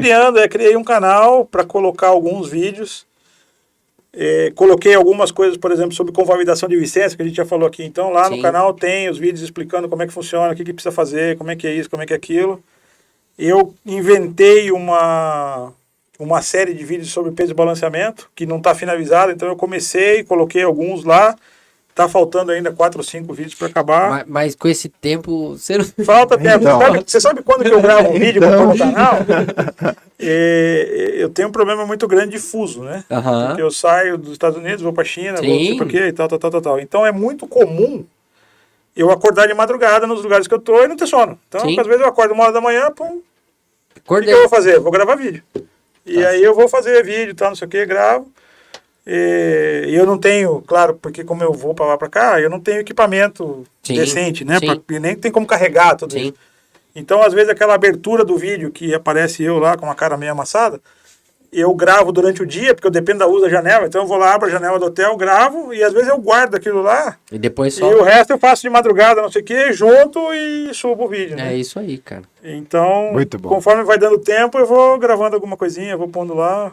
O homem não para. Pretende voltar futuramente? Voltar para o Brasil? Difícil saber, né? Depende de uma série de fatores. Aí eu acho que a aviação brasileira ainda está numa crise ruim, quer dizer, as empresas agora estão voltando, né, devagarzinho. É muito difícil comparar a aviação brasileira com a aviação americana, porque é outra escala de medida, né? A aviação americana é muito grande, tem muito avião, tem muita empresa, tem muita opção. Então, é mais fácil de você se encaixar no mercado americano do que no mercado brasileiro. Muito mais opções. Demanda alta, né? Então é difícil, mas não sei, talvez um dia possa voltar para cá. Legal. Não sei dizer, hoje não dá para saber. Bacana. O que você espera da aviação aí para os próximos 10 anos, Medal? Em respeito de tecnologia, avanço dos aeronaves mesmo, ou da formação? Eu acho assim, do ponto de vista de máquina, de avião e tecnologia, eu vejo algumas coisas. Primeiro, existe um desenvolvimento, né, uma pesquisa voltada aos aviões autônomos, né, que voam sem piloto, não sei o que e tal, que eu particularmente não acredito que a gente vá ver voando comercialmente. Eu não me vejo não eu voando num avião que não tem piloto, mas eu não vejo as pessoas voando num avião que não tem piloto, por uma série de razões, nos próximos, né, curto, médio prazo, entendeu? Isso, Tá. se um dia acontecer, vai ser daqui a anos. Tá. Eu vejo uma pesquisa e um desenvolvimento grande de drone para entrega de caixa, pizza. Isso até já tem em alguns lugares, né? E eu não sou não acompanho assim Tá, muito sim, de sim. pertinho, não é um assunto que eu pesquiso muito, mas eu vejo alguma coisinha aqui e ali. Do ponto de vista de treinamento de pilotos, eu acho que uma das coisas que está começando a aparecer e deve crescer é a tal da realidade virtual, né? Sim. Do cara que pega com a luvinha lá, com o óculos e não sei o quê, e aí faz de conta que ele está no cockpit e aquilo lá. Eu tive a oportunidade de uma vez brincar um pouquinho, eu achei um negócio muito legal. Eu acho que do ponto de vista de material é muito barato para você criar um treinamento daquele lá. Certo. E a resposta é muito boa. A curva de aprendizado eu acho que é muito boa. Funciona. Acho que é mais ou menos isso. Desses dois Sim. aspectos é isso. Do ponto de vista econômico comercial, eu acho que o mundo ainda vai continuar se recuperando dessa crise. Se não tropeçar em nenhuma outra, Se né? não vir outra do meio, né? Quer dizer, Porque- hoje em dia um dos obstáculos é o preço do combustível, o preço do petróleo, que está Exato. alto por várias razões. Mas eu acho que esse troço é cíclico. Daqui a pouco deve dar uma estabilizada. acalmada, e aí vamos ver para onde vai indo. Se reaquece de novo, né? Pode ser. A aviação esperamos em que sim. geral estão querendo colocar. Já tem testes, né, de avião elétrico, né? Os aviões elétricos. Tem. Essa Na parte aviação. Assim como tem, leve, né, né? carro elétrico tá na moda, Sim, né? O tal do Tesla lá tá. é uma dominando. tendência, É uma né? tendência. É uma tendência. Eu acho que pode acontecer. O avião elétrico, ele tem. Eu acho que o grande desafio de tudo que é elétrico, tanto carro como avião, é o tamanho e o peso da bateria.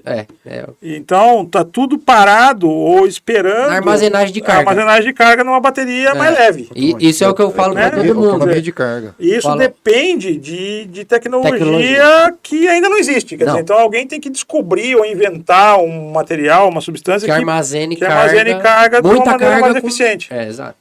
Então, isso vai acabar acontecendo. Um Sim. dia algum gênio lá vai falar, opa, descobri uma bateria aqui. não sei Já o que tem tal. alguma coisa aí É, no as estudo, coisas estão né? melhorando, quer dizer, o tempo vai passando, Sim. as coisas vão melhorando. Mas eu acho que ainda precisa um pouco mais para Porque aí ficar uma larga escala realmente, né? são muitos anos de estudo aí até exatamente. Aí tem que aprimorar, chamar né, a tecnologia. Tem que chamar o povo da física lá, que Exato. gosta de mexer com isso aí. É isso aí, pessoal. Cara, bacana. Bom, e é os isso. próximos passos seus, Medal? Tem alguma coisa em aspiração assim? Tem o canal no YouTube?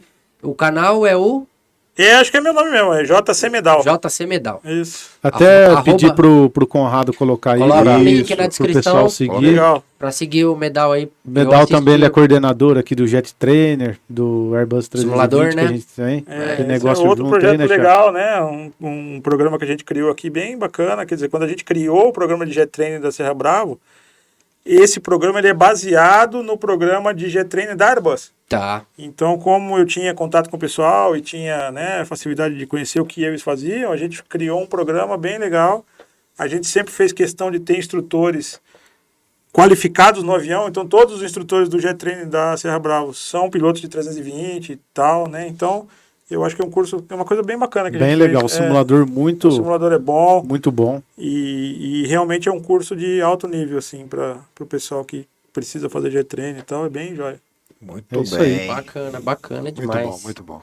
Parabenizar por essa carreira, né? Pra quem não sonhava com aviação Pois é. e chegou onde chegou, Obrigado. pra mim demonstra assim muita dedicação, muito estudo, né? No meio disso tudo tem uma faculdade ainda que você se formou, Tem um punhado Tem mestrado, de anos pra trás. doutorado, né? É.